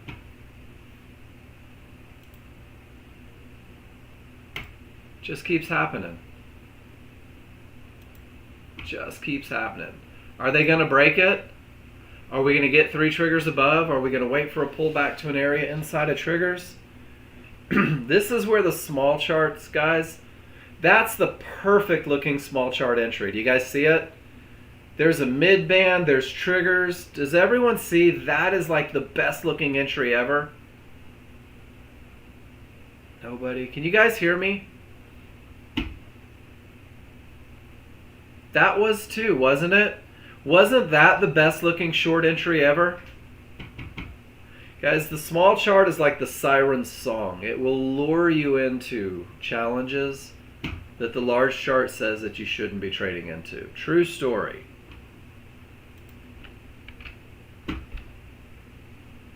And it's still pushing down. They're making decisions. NASDAQ's right back into trouble. So here's the question. That one didn't have room, right? But that was the close on the correct side in the long. When you grow with the software a little bit, guys, that's a good looking opportunity. If you're brand new and you're following very strict rules designed to optimize your chances of success, that's not a trade. That one doesn't fit the KISS plan because it's from below the areas. I want to show one more thing too. I'm a big fan of the plan. I don't know if you guys knew this. Give me a Y in the room if you said to yourself, that's that momentum trade short. Small triggers are down, large triggers are down, price broke through the area, price snapped back to the area. Sure looks like a momentum short, doesn't it? Looks exactly like the pictures from the manual. Does everybody see that small chart look? Did anybody notice that the small triggers were up on the large chart and choose not to take it? It's a bacon saver, guys. It's a bacon saver. Can't stress that enough. The small chart said take the short. Look at the momentum. It's amazing. The large chart said, dude, that's not your trade. And then just the small chart said take the short. The large chart said that's not your trade. But look at this. Look at all that momentum. Got 3 triggers through the 1-to-1s. Don't have a reversal bar yet. You have all the time in the world. I love that, Victor. The most successful day traders that I work with have the fewest trades on their plan, and all of their entries look the same. All of their management looks the same. You guys want to see something cool? Without a reversal bar, man, it's going to crash again. Son of a gun. I think it's my S&P chart. I'm going to have to rebuild S&P charts, guys. Somewhere I've got something messed up in there. If the same workspace crashes, it says there's so much tick data, Morgan. If the same workspace crashes, guys, there's something corrupt in it. So I'm going to close my S&P real quick, and I'll show you guys exactly what I do when that happens. I'm going to go to my workspaces. This is my S&P, and I'm just going to get rid of it. Gone. It's only 2 charts, right? So I'm going to go to workspaces, and I'm going to build a new workspace, and I'm going to call it ES. And I'm going to click OK. And I'm going to build 2 charts. Let's connect to live. So my first chart, S&P, I need that 13.2. I'm going to go 13.2 Renko bar on my template, 13.2 body size new bar. Tick replay is checked so I can have access to all of my areas. And I'm going to click OK. And up comes my 13.2. Already halfway through the rebuild. And then I'm going to go new, and I'm going to go chart, and it's going to be S&P again. And this time I need my 5-1 Renko bar chart, so I have to change 13 to 5, new bar to 1. I'm going to put my tick replay on there, and I'm going to click OK. And guys, that is how easy it is to rebuild a workspace.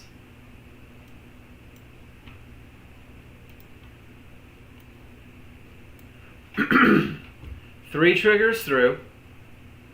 from a strong bottom. Don't click on the chart. Victor, looking out for me, right? Does everybody see, even before it's populated, that there's a divergence on the smaller, faster chart? That there's a loss of momentum on the smaller, faster chart? Guys, divergence is a loss of momentum. And that loss of momentum is one of the biggest reasons these potential to break trades fail. That pink line right there, more often than not, kills this trade. Doesn't mean that it will this time, but it means that when you see it, your edge is gone, your advantage is gone. Because what we're looking for, and let's go back to advantages. If we're looking for momentum, path, and entry, can you guys give me a why if you recognize that when it's only 3 triggers through, the path isn't clear yet?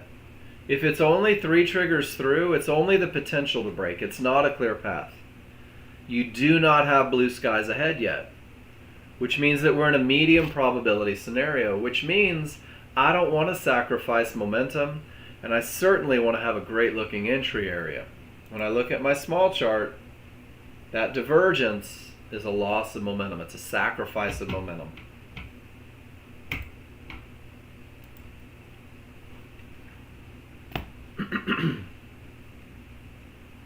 So Andy, large chart says up. Large chart was on the weak side of triggers. It pulled right back to the 1-to-1s. That was your close on the correct side of the triggers. That would be a trend trade look, Andy, based on the large chart. The only challenge with that one was that it was directly into the areas here. So to take it and not trade directly into that zone, you would have had to enter just a little bit late. But all it was a trend trade, right? Large chart set up, the trend was up, the triggers were up, there was room to trouble. The small triggers told you to pump the brakes until you got to the good side, and sure enough, that's where it shot up. I did market replay the other day, Sunday. And all I did was trade with the triggers and a close on the correct side. And Andy, I didn't even pay attention to whether or not there was something in the way. I just said, if these are up and I get a pullback to an area, I'll take the entry. And it was insane how often that close on the correct side of the triggers went with the large chart. And I'm not telling you guys to trade into areas, but I'm telling you, when you start to believe that entry, you're going to be floored at how much opportunity. Jen, I was up about $4,000 a couple hours into the day on a 4-lot.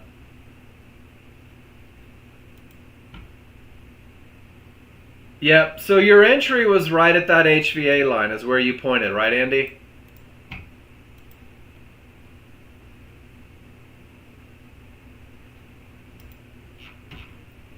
But here's an interesting fact about HVA lines.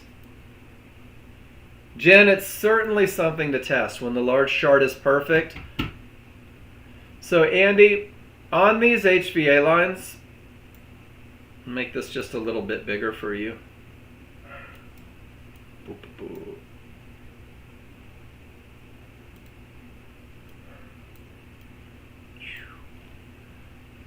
So first this breakout bar up prints, and it's not until it's confirmed with the second up bar. So Andy, where you pointed, there was no HVA line yet, but where it pulled back right here, it pulled back directly to the HVA. And you're absolutely right. That would have been a beautiful entry. Especially because it was coming from a termination on the 15-minute. That would have been an amazing entry. It trades with everything. And John Novak put that picture in the room earlier. Sword Trader, you took a great looking trend trade that had pulled right back to 1-to-1s. That's the exact same concept. Exact same concept. Great question, Andy. All right. Odds favorable momentum.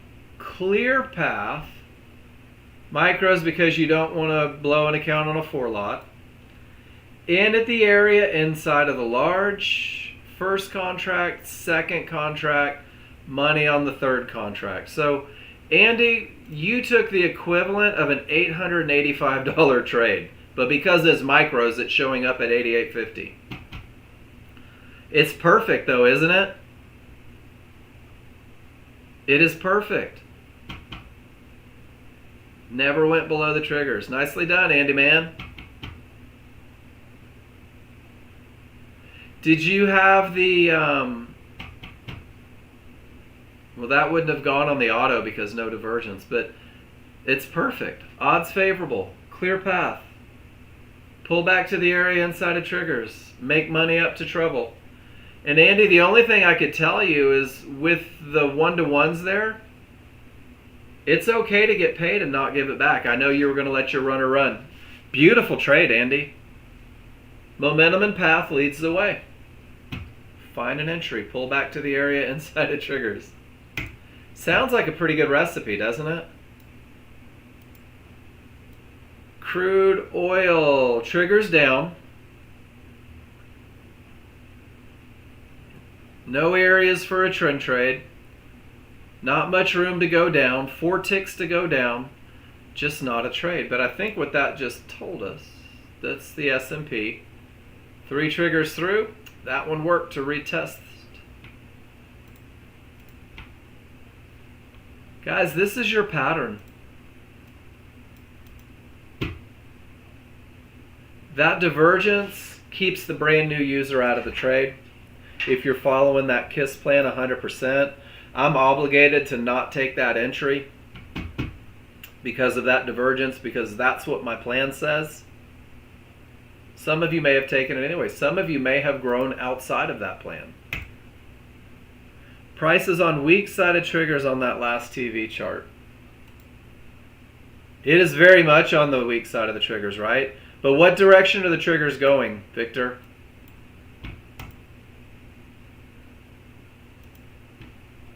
Down. So what does that mean? If I'm on the weak side, it means that if I take this pullback to an area and a close below the triggers, I have to be aware of any areas in my way. Does that make sense? It still says down. There's still room to get to trouble. Trouble has definitely held. That's not a close on the correct side. You guys want to wait and see if we get a close on the correct side at the 10 lots a lot. You guys want to see if it sets up? Triggers down? Room to trouble? Need a close on the correct side of the triggers in an area? Triggers up? Transition? Nothing in the way. No momentum trades.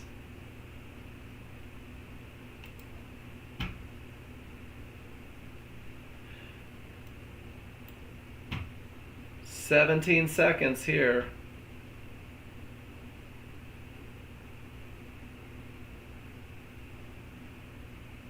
Eight seconds. 5, 4, 3, 2, 1. No close on the correct side of the small triggers. No short trade. Does that make sense? TradingView users. Says down. Says room to trouble. Still no close on the correct side of the triggers. We've already tested the bottom 3 times. So we're staying aware. Does that make sense, guys? Are there any questions about what we're looking at right now?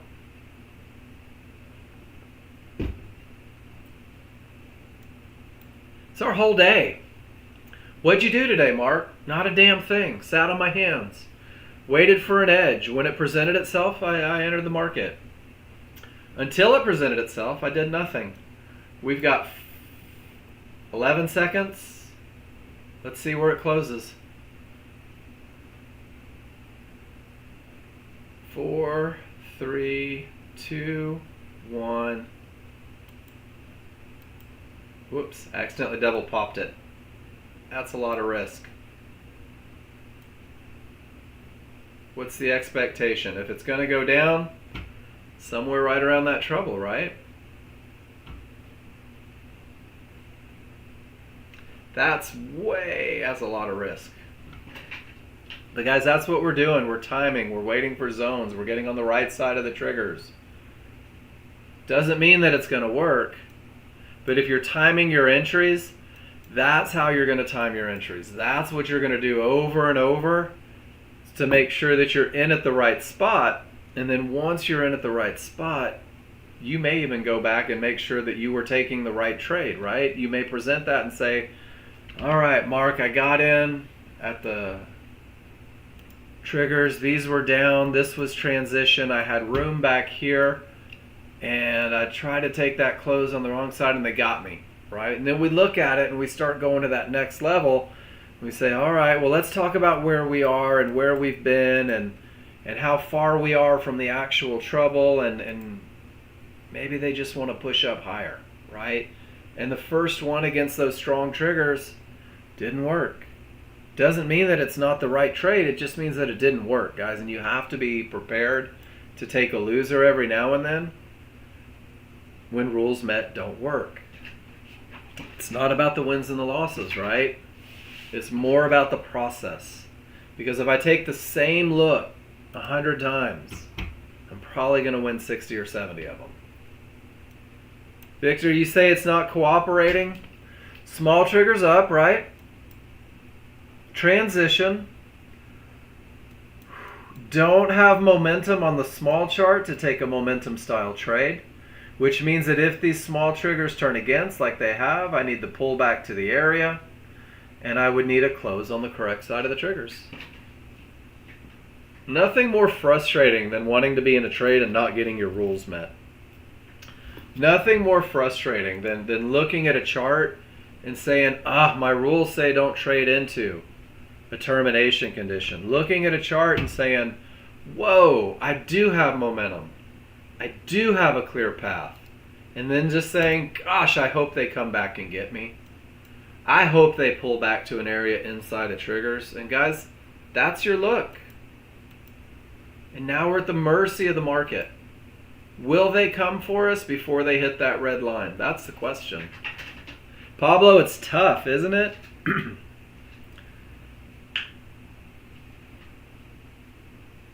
It's hard to sit here and wait for rules to be met. So ask yourself the question. You don't have to answer in the room. When you wait for your rules to be met, do you win more than you lose? When you take fewer trades, do you win more than you lose? When you have the advantages in play, do you win more than you lose?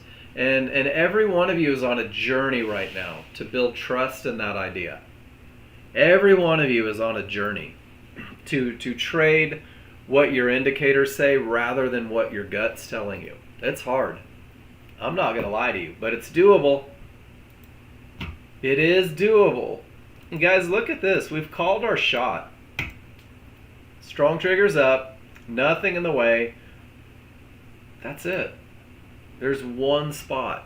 One spot. That is an untitled workspace, so you can't see anything. There we go. Still hasn't gone, has it? Directly into a fib. All the triggers below. If you tried the mid band, it was over quick. If you tried the fib, it's bouncing off of the other fib. You're just waiting. For the love of fuzzy, give me something, right? Just give me something.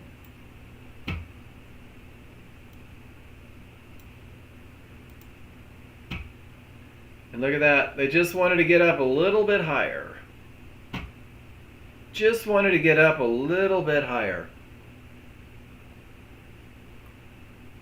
Good lesson about taking entries close to the areas. Reduces risk dramatically. What's gold doing? Crazy gold stuff?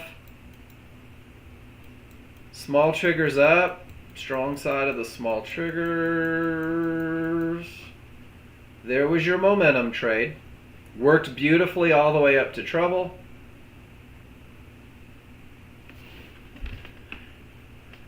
That's it, Andy. When you go to the beach, you just sit on your board and wait for the set, right? That's funny you say that. When we were up in Olympic the other week, we were sitting on the beach, my wife and I'm pointing 300 or 400 yards out. I said, "Here comes the next set." She's like, "What are you talking about?" I'm like, "Here comes the next set of waves," because there were no waves crashing on the beach. And then, sure enough, they showed up. Took a while. 1 or 2 trades, right? Sitting in Zen possession, activating chakras, and waiting. I love it. I love it.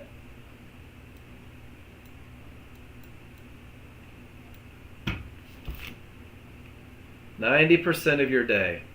Lost NPC, is there anything I can help you with right now?" Miss Carla, is there anything I can help you with? Onofrio, I know you're probably not able to speak because of work. Write down your questions. We'll get them answered, I promise. Hunter, George T, Andy V, Dima, Miraboy, Chopper, Deborah, Paul, Damien, Andy H. Anybody? Anybody like, man, I was wondering this. What's going on, Todd N? Good to see you in here.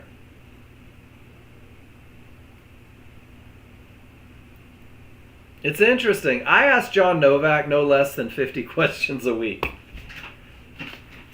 And I teach the room. What's up, Tony the Tiger? George Val's in here. All the cool kids. There's got to be a reason you walked into the room. Look at the market going down. Victor, you'll be the example today. Let's see if you get your perfect setup before class is over. We'll see. I'm rooting for you. You just like my voice, Dima? I like that.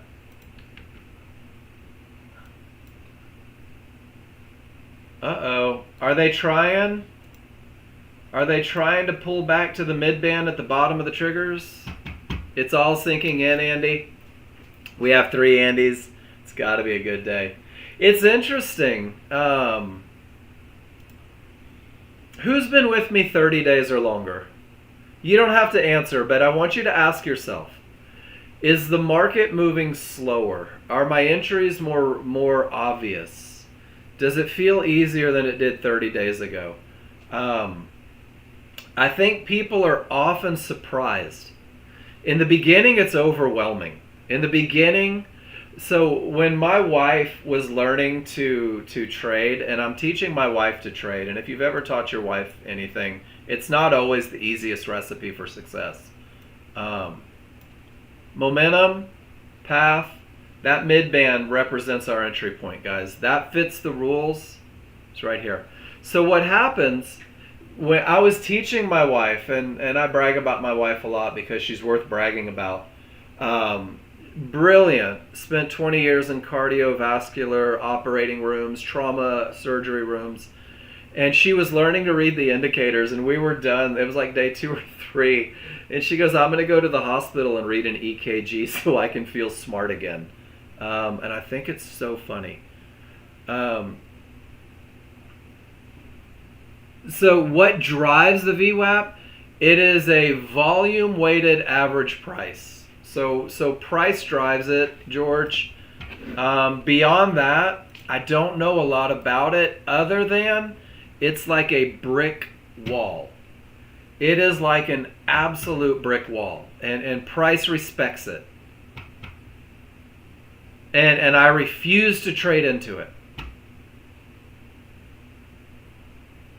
And that's really on it. I bet you the Googles. The trading benchmark represents the average price of a security throughout the day, weighted by the volume of shares traded.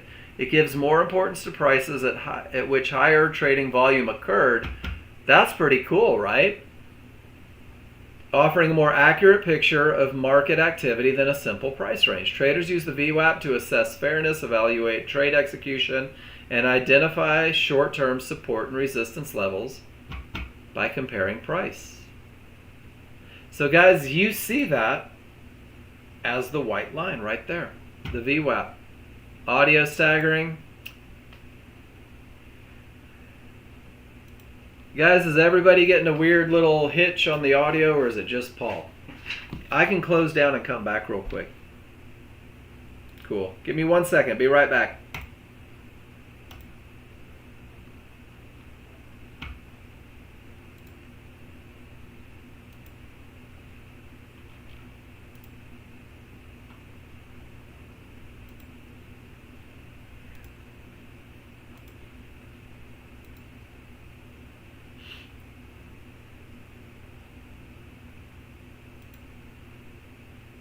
A lot of times just a little reboot for me works. Is that better?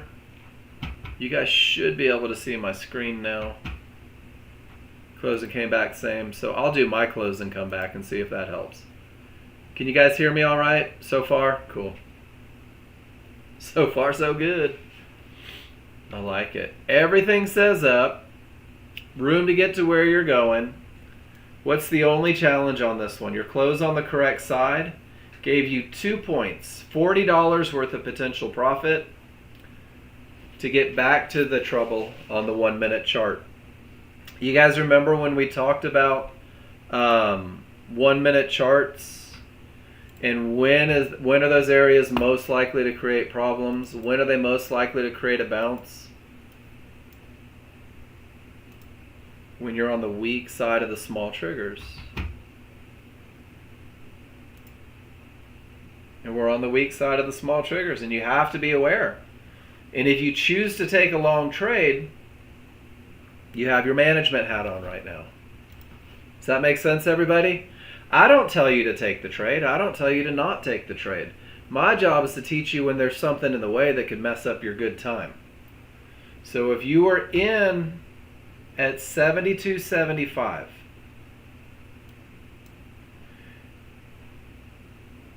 you had 7 ticks to get to that big red wall. And right now, you're in a little bit of a panic. And it still may go up. But right now, you're thinking, oh man, should I have traded into that area? Was that the right thing to do? We'll come back and we'll see. Never gave us the entry here. Those sons of guns. Pardon my French. 2 triggers through. They're trying. They are certainly trying. Still not a setup per the rules. And when there's no setup per the rules, there we go, Victor. They just made you mad. They're going to do that every now and then, right? Every now and then they're going to say, change your plan in the moment, guys. Change your plan in the moment. You just got to be okay with it. Small triggers up, strong side, just know where to go. Now the smalls are starting to roll. In about 2.5 minutes, these will be up triggers, and we will be on the strong side of up triggers. And without momentum, there would have to be a pullback to an area inside of triggers. So guys, even if you took the short, it failed pretty quick because they're coming from all those areas of support. In the very beginning, take everything that fits the rules. You're on simulator, you're practicing. Get some foundational awareness. It doesn't cost anything to be flat, does it, Victor? It doesn't cost a penny to not be in a trade.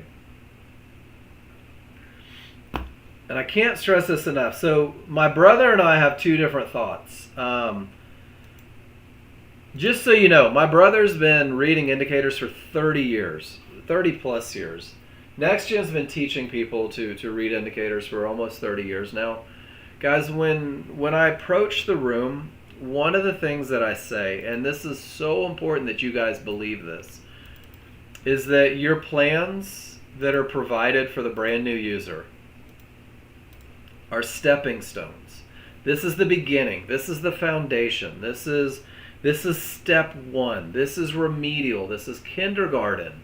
This is teaching you some very basics that will optimize your chances of success as a brand new user. And then, guys, through study, simulation, class feedback, and practice, you will create your own plan. The goal is that you create your own plan. The hope is that you get good at reading your indicators and you begin to recognize patterns that provide opportunity outside of the very, very basic, right?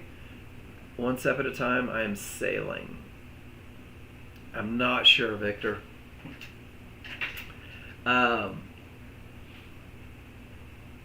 What about Bob? Oh my gosh. Oh, I remember that one. God, Bill Murray. I haven't seen that in 30 years.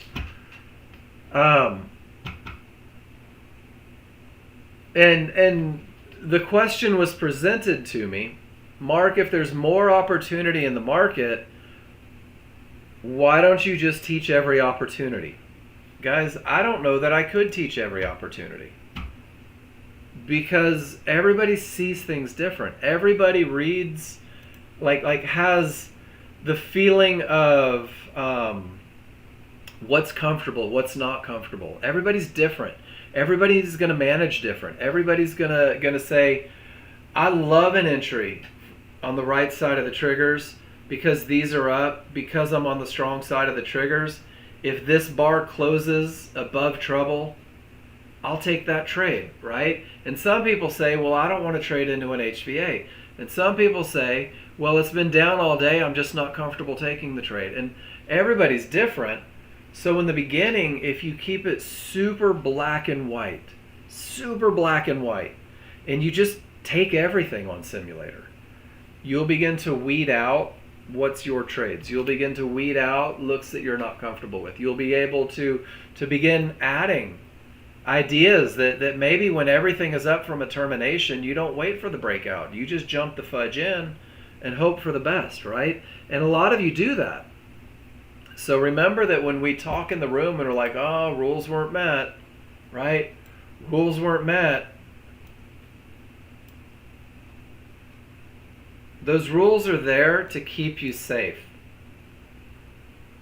And Victor, you said not my money, right? And look at how aggressively the market shot down off of that area, that on this bar here, 90% of you in the room thought, oh shit, it's going without me. Pardon my French. Did anyone in the room other than me think, man, it's going without me, not my money? It's going to run without me. I better jump in. It's on its way all the way up to who knows where. I can't believe I didn't take that trade directly into trouble. And right when it starts to break up, you jump in and just boom, Downsville. I've done it. Maybe I'm the only one that's done it. Done it more times than I care to share, guys. And it was through my failures. It was through the problems that I had that I start getting more patient, that I start holding off and insisting that the market give me what I need. Flat triggers here have to be patient. In a zone, right, Jen? No room. Nowhere to go.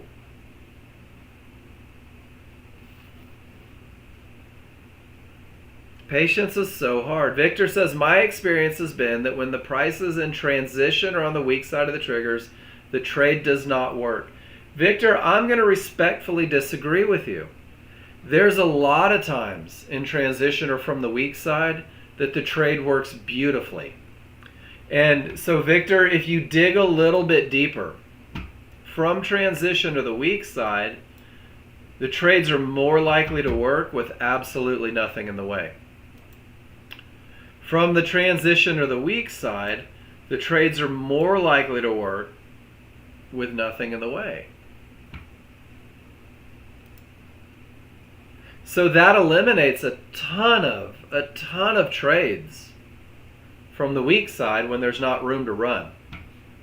Guys, is everybody getting the audio okay? Is it just Pete? Is it everybody? Making it black and white. Victor, I agree 100%. Letting it be black and white is the easiest path. There's so much time for gray trades. I messed up the other day, so I've been working with a buddy of mine that's learning the software. And I screwed up because I sent him trades where I traded the gray just a little bit. And he's like, well, that doesn't fit the rules. And I'm like, yeah, but the rules are a foundation. And what I realized is I should have just never shown him the trades. And it's the exact same thing as when John Novak walks in the room. And he's brilliant. And he finds the moves within the moves. And he has the ability to manage these aggressively. And he posts them. And everyone's like, well, I should be doing that. And I'm like, no, you're not ready. Does everybody see that price is inside of that zone? It's neither above or below. You are caught right in an area that could stop the market one way or the other. Guys, these are the hardest trades ever. This is where the market tends to consolidate. This is where things become problematic. And these supply and demand zones are not as exact as Fibonacci. So you literally have from 58 to 64 where you just don't know. You don't know if it's going to break up. You don't know if it's going to break down. You don't know if it's going to continue. And Jen, you're absolutely right. This is where you typically lose more than you win. That's not an edge. That's not an advantage. And then you get mad when you work your butt off to recover. And there's a bunch of us walking around the house buttless, right? Because we've all had to do it. I think it'll go. I think it's going to go. It should go up. It might go up. Well, my triggers are up. Shouldn't I take a chance trading into the zone? And the reality is, guys, you don't have to. Boredom gets you doing it. And then if it does go up, you say the magic phrase, I knew it was going to do that. I knew it was going to do that. I should have broke my rules. I knew that area was going to break. I should have broke my rules. I knew that the market was going to go up. I should have broken my rules. That's that in the moment thinking, right? That's that in the moment thinking. How many times could you have known that it was going to go up and lost? I knew it was going to go down, but I lost. It had to go up, but I lost. I was sure it was going to go down, and I lost. Look at everything's green. It's going to go up, and I lost. And I lost. And I lost, and I lost, and I lost, and I lost, and I lost, and I lost. And then finally that damn thing breaks, and you're like, I knew it was going to go.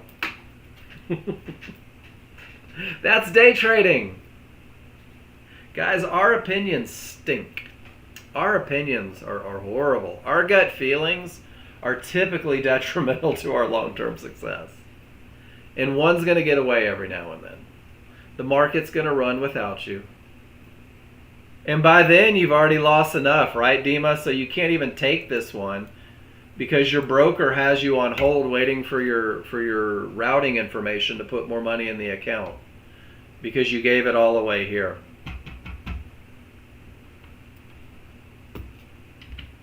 When I first started trading, guys, this right here was about negative $5,000 trying to predict. So by the time this happened, I wasn't even in the game anymore. Just wasn't even in the game anymore. And even if I was, and I took this trade, and it was the perfect trade, I'm still negative $4,000 in my account. The most successful traders have an edge. The most successful traders trade probabilities. The most successful traders do the exact same thing every time. And if their rules aren't met, they choose not to trade. It almost sounds too easy, doesn't it? So Mark, you're saying if I prove that a pattern wins more than it loses, if I say to myself, this is a pattern that I've studied, that I've validated, that I've proven, and it wins more than it loses, all I have to do is follow that pattern religiously, and I'm likely to win more than I lose? And the answer is yes. And most of us can't do it. Not in the beginning. Most of us have to lose, breaking the rules before we trust the rules. I'm a prime example of it, guys. You know what my problem was? I'll tell you. I'll show you. My problem as a brand new user was believing that that area had to break because of the momentum. That's it.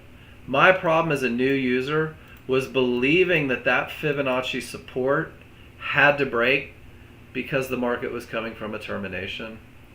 My problem as a new user was believing that these areas were obligated to break because of something that I was seeing someplace else. Guys, I traded into termination conditions like there was somebody handing out money if you would just trade into termination conditions. But all the money that person had was from the trades that failed in termination conditions. You've got to learn these lessons. You will. You will learn these lessons. Weak side of the triggers, areas on the 1 minute chart are more likely to hold.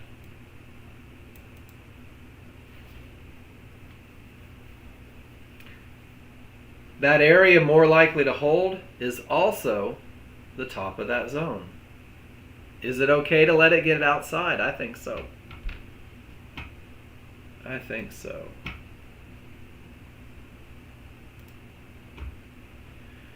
Pete, 2 triggers through. Strong triggers. Divergence prints. Pete says that's not worth the risk. That's not worth the risk. That divergence kept me out of a loser. Nicely done, Pete. Didn't, and you rethought that one, right? From divergence, you said, whoa, wait a minute. Egads and little fish is not my trade. And I think I missed that one. No, that's the same one. I think you posted twice. Pete's like, Mark, click on my charts, dang it.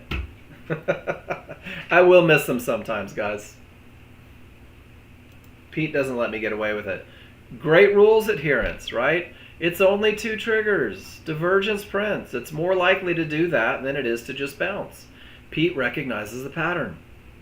Great job adhering to rules. Triggers were up. And now it's game on. Right? Now it's game on to continue up. And of course, the ranges rearrange sometimes. Crude oil is up. Strong side of the triggers and nothing but room, right?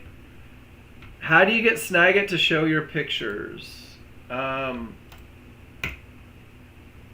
There's the recent down at the bottom, show recent, Paul, and that'll show you everything that you've done in the morning.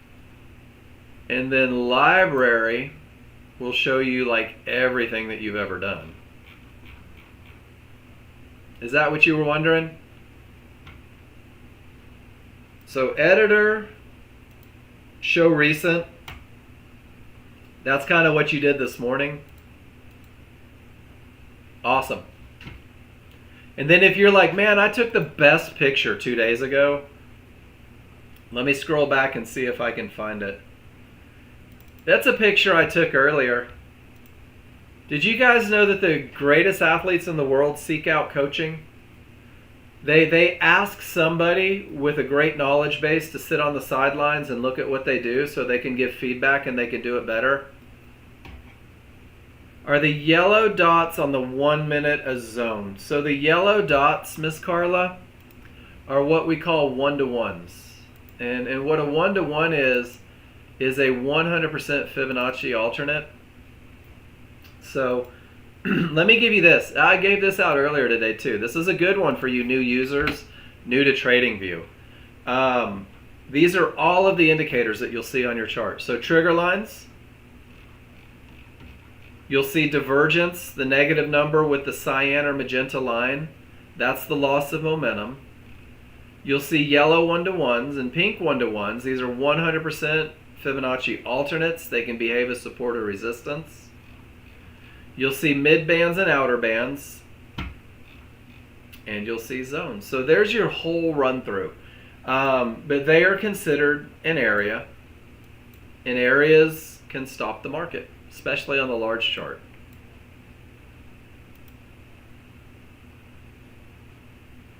And they did. It took them a couple tries to break through them. They tried to get through them there and couldn't. tried to get it through it there and couldn't, tried to get through it there and couldn't, and then they finally broke. So we're aware. Crude oil, everything says up, strong side. We'll see if these one-to-ones in the outer band create a bounce to get us back to the potential for an entry. S&P, right into that area. You can see the huge reaction off of it. Gold, everything says up, and they're just not given any opportunities.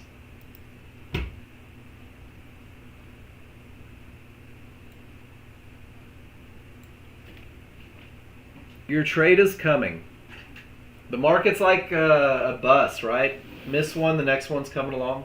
Guys, I'm going to take a couple minutes. When I come back, we're going to finish strong. Any and all questions that you have, let's talk about them. Go stretch your legs, guys. See you in 5.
Did anybody notice what happened from the weak side of the triggers directly into zones? Anybody? But look at what we have going on now, guys. Small triggers down. Strong side of the small triggers, right? Room to trouble. Did everybody see that little switch?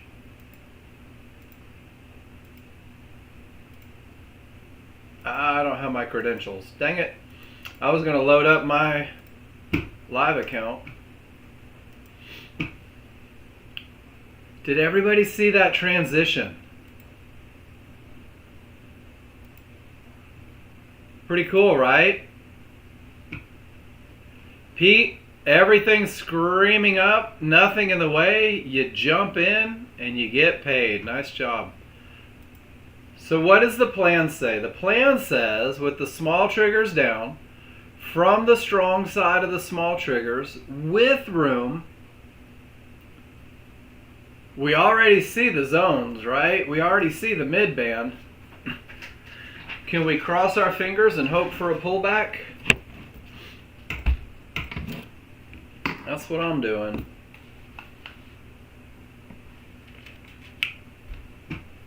Gonna hope for a pullback. Crude oil has odds favorable momentum and a clear path. Once again, I'm gonna hope for a pullback to an area inside of triggers. The S&P made it to the fib. Look at the reaction off of the fib. Guys, you should get excited about these areas. You knew where it was. It's been there for hours. And the market just reversed right off of it to the damn tick. Uh-oh. Uh-oh. Small triggers are pinching a little bit. They're trying to pull back. The bottom of the zone lines up with the bottom of the zone.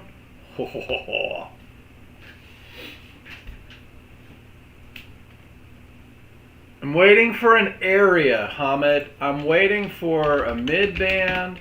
I'm waiting for a zone. I'm waiting for one-to-ones. And there are two types of entries, right?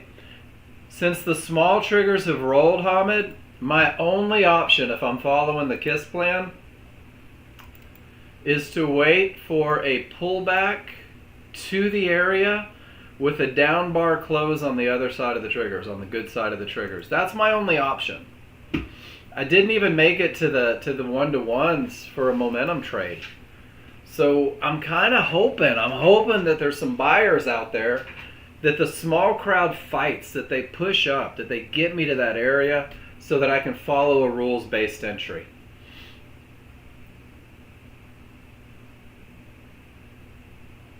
See how the small triggers have pinched and rolled? That takes my momentum trade off the table. So I've already called my shot. I just need them to get there. Look at the small triggers are up again. And sure enough, the market's pushing higher. How did I know that was going to happen? I didn't. But that sure does fit my pattern. There's my one-to-one. That's my first zone. That's my low zone. If I got to close below the small triggers, I could look to trade with it. What I would rather see, just more running room, get me up to that higher zone. Get me up to that mid-band, right? I've got 26, 25 seconds before I know. Is everybody on board with what we're looking for?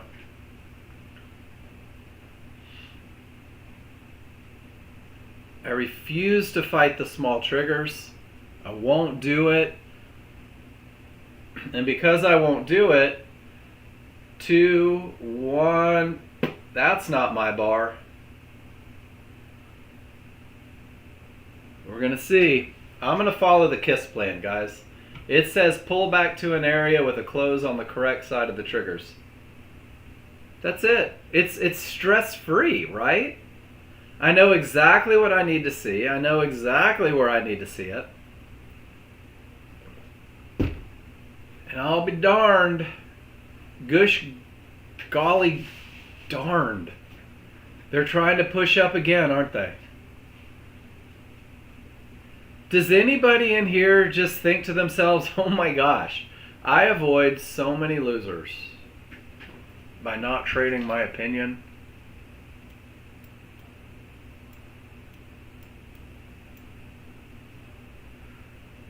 Just holding, right? 5, 4, 3, 2, 1. No rules met for a short. Wow. All right. Here we go. Is this going to be the one? We got 50 seconds to think about it. Victor, mine does too. John was telling me a story the other day. One of the guys that he golfs with is like 0 for 30 on sports betting. And John's like, do you have any idea how impressive it is to lose every bet you take? He's like, I'm just going to go with the other side of it. All right, now we're up. But do you see how we're in that zone again? We're back in that zone. Let's use that trend line. Where's the bottom of the zone? That's where I really want my entry to come from. Do you see the bottom of the zone, Victor? I don't want to trade into the bottom of the zone. So we'll see what happens. Still no close. Still no close. We got 53 seconds to think about it again.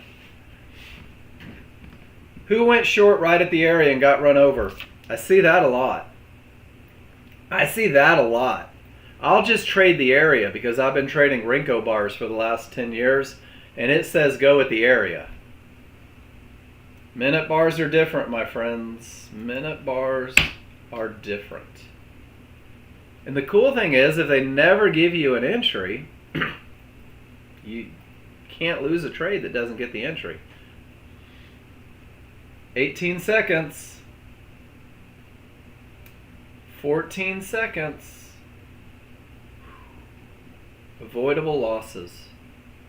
How cool is that? Avoidable losses. I mean, it stinks, right? I didn't go short.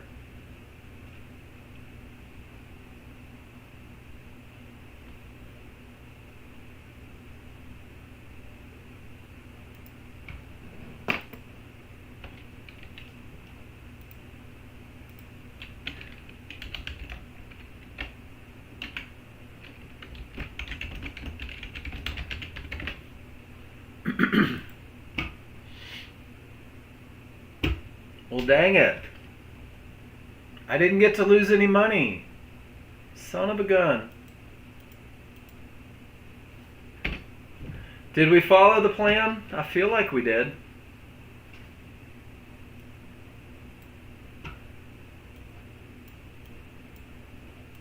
What's the S&P doing? Same thing. Not giving an entry. What's crude oil doing? They made it all the way to the zone. Small triggers are up. Strong side of the small triggers. You would need a pullback to an area with a close on the correct side. Sounds the same, doesn't it? Need a pullback to an area with a close on the correct side. Now there's just nowhere to go. Avoidable losses. You guys remember when we spent an entire day together and we traded the NASDAQ? And the only time we took an entry was if the KISS plan rules were met. And we took 2 trades over the course of 3 hours. That's day trading, my friends. Does anyone recall if we won money or lost money that day on those 2 trades? We won. It was worth $600. One of the trades lost. It was worth $600. Here's my favorite picture. That is all that it takes to put you in a 6-figure income. Victor, what does that mean? Here we go.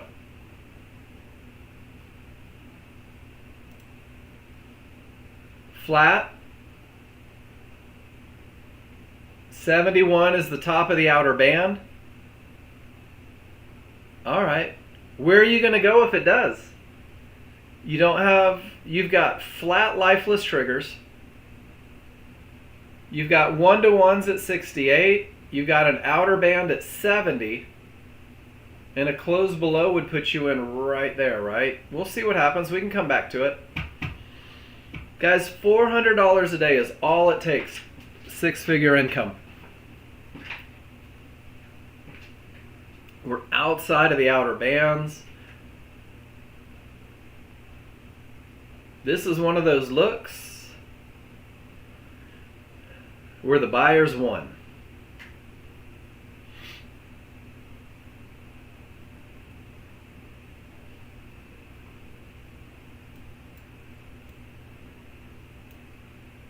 And those are definitely not down. Does that make sense, Victor?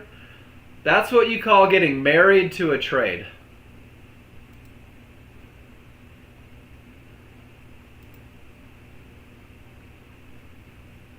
Yep. Just to understand that slide, which you love, that's average, some days more or less. Yeah. So good call. So Ed, if you average $400 a day, six figures, right? If every day you made $400 and shut down, six figures before taxes and stuff. That's 252 trading days. Well, Ed, sometimes you're going to have $1,000 day, right? Sometimes it's just like an ATM. And some days are like today where you're like, son of a gun, I can't find a trade. So average that 400. Understanding that when the market's giving it away, take it, guys. Right? And when the market's not giving it, understand that there will probably be a day where it does. But if you average $400 a day over 252 trading days, that's six figures. Here's the cool thing, though.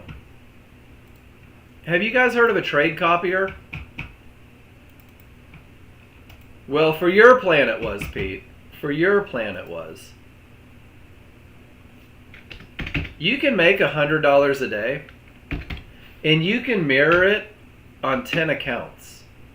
And suddenly that $100 a day is $1,000 a day.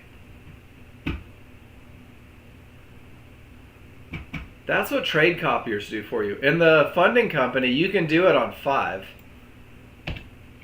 So you could turn that into $5,000 a day, right? From only pulling $100 out of the market. And I think that's one of the things that bug new people, right? Every day should stand on its own. You use $2,000 per week. That's your weekly goal. Ed, what happens if you come into Friday and you're only at $600 in your account?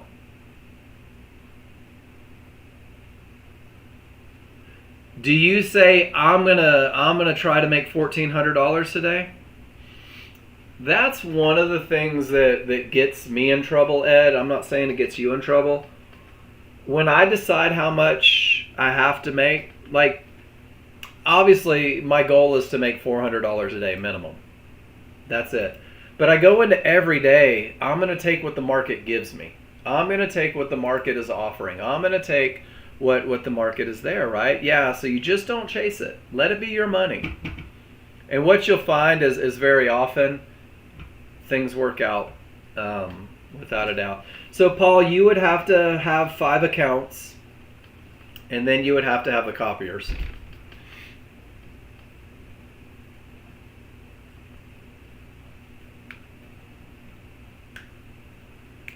Moneyball is one of the greatest parallels to day trading.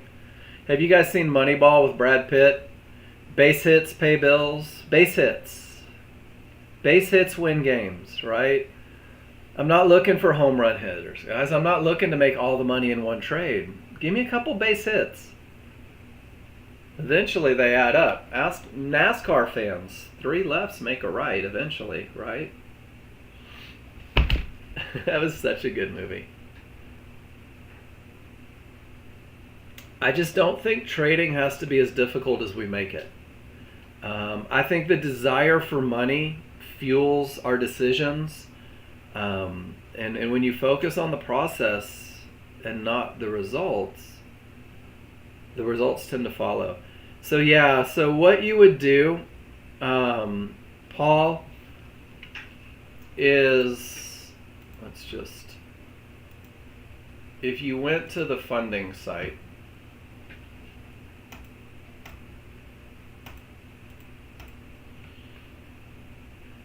you would have to purchase hypothetically 5 accounts, and then you would go to the copier, and you could purchase the copier, and you could make all of those 5 accounts do the exact same thing. So every time you make $100 in one account, you make it in the other 4 as well. And that's one of the cool things. And Nexgen Pro Trader funding will allow you to do that up to 5 accounts.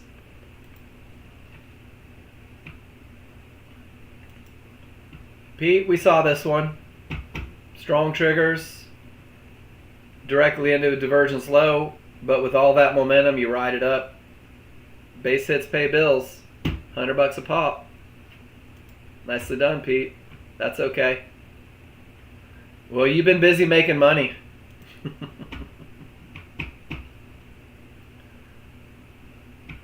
You've been busy making money. And Ed, it's so easy when you chase it, when you force it, right? And I think one of the most detrimental phrases to newer users is I missed it. The market went up and I didn't get paid, so now I have to find a way to make the market give me what it didn't give me there. Life work day. Ed, have a good one, man. We'll see you in the morning. Always good seeing you in here. The market went up. I didn't get an entry. The market owes me, so I'm going to break my rules to find the next entry, right?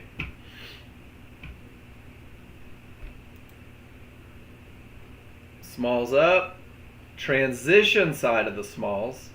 If you took an entry on the correct side of the triggers, it had nowhere to go. And sure enough, it's pushing right down from nowhere to go.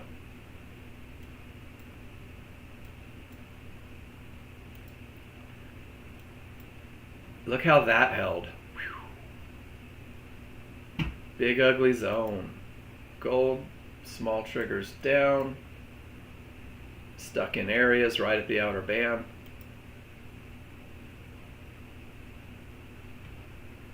What do you guys want to talk about?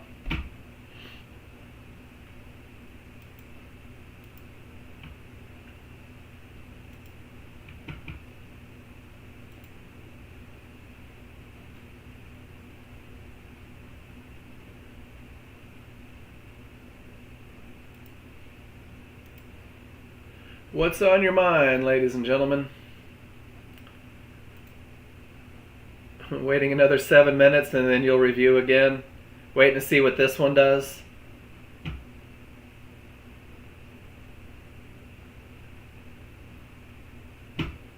It's been an interesting day. Let's look. So we've seen the minute bars, right? I'm going to open up NASDAQ. This is just a 34.5. How many of you are trend traders? Like, how many of you are like, I want to take trend trades. I want to trade with the trend. Guys, you have to have a trend to be a trend trader. And if I enable the auto system, guys, there are no signals today on the perfect trade in the NASDAQ. I have, with what my settings are, I don't have any signals today. And it looks like I forgot to cancel an order here. Odds favorable, clear path, pull back to the area inside of triggers, but we just got 3 divergences, which is usually not the best look. That's actually a termination condition. You feel redeemed, Paul? But I think that one of the things that people didn't realize with the auto system is the auto system, John and I spent 9 months, 8 months creating, well, his John and the programmer created the code. I was just the extra set of eyes on patterns. But it's this. It is the highest probability trend trade entry ever. It's exactly what it is. It's momentum path and entry with conditions in place that we could prove gave an advantage. And a lot of people bought this automated system and instantly went to getting pissed off that it wasn't producing 20, 30 trades a day. And guys, the best of the best is always the best of the best. And I know that there's a lot of people that are like that. And there's a lot of testing. Find your settings, right? But Morgan, you'd be surprised how many people in the first 2 days said, hey, this isn't doing what you said it would do. Well, no, it does exactly what we said it would do. When everything is right, it produces a signal, right? When everything is ideal, it produces a signal. There's another short that went for a big winner. But if the rules aren't met, it sits idle. It sits idle and it does nothing. And automated systems don't hope. And Morgan, thank you for saying that. Because I remember when John gave it to me and we're testing it, I'm like, 3 divergences, killed it. I'm like, well, there's only like 4 trades. And I had to remind myself that we'd programmed into the best of the best, the highest probability. And Tony, that's what you do, right? Well, if it's an automated system, surely it finds everything in the market. It finds the best things. And it's based off of the same methodology we've been teaching for 30 years, guys.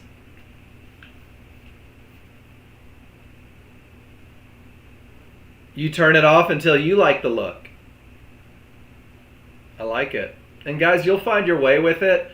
But everything that you're told when you learn this as a brand new user, when you understand these concepts, it gives you that entry. It takes all the heavy lifting out of it. And you still will make decisions, right? And why not, Morgan? It's funny because, in regards to it, and I don't know why I feel compelled to say this. I think it's because someone accused my brother of being a scammer over the weekend, and that pisses me off. Important monitoring and risk, guys.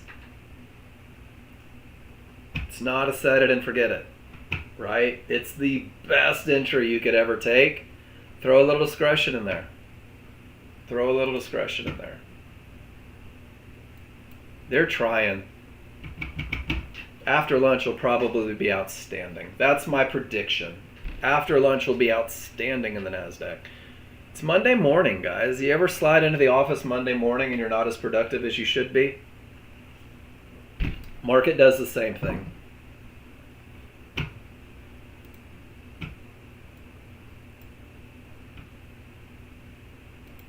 Yeah.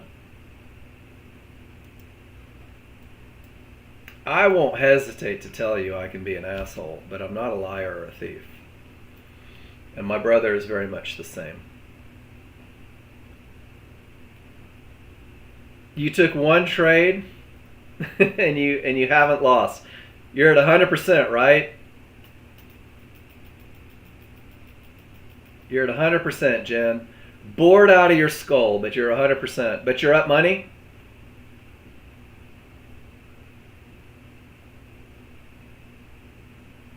The one you showed me? And what was that? That was about a $200 trade? Pretty awesome. I'm not mad about $200. Never have been. Wouldn't step over it on the sidewalk, that's for sure.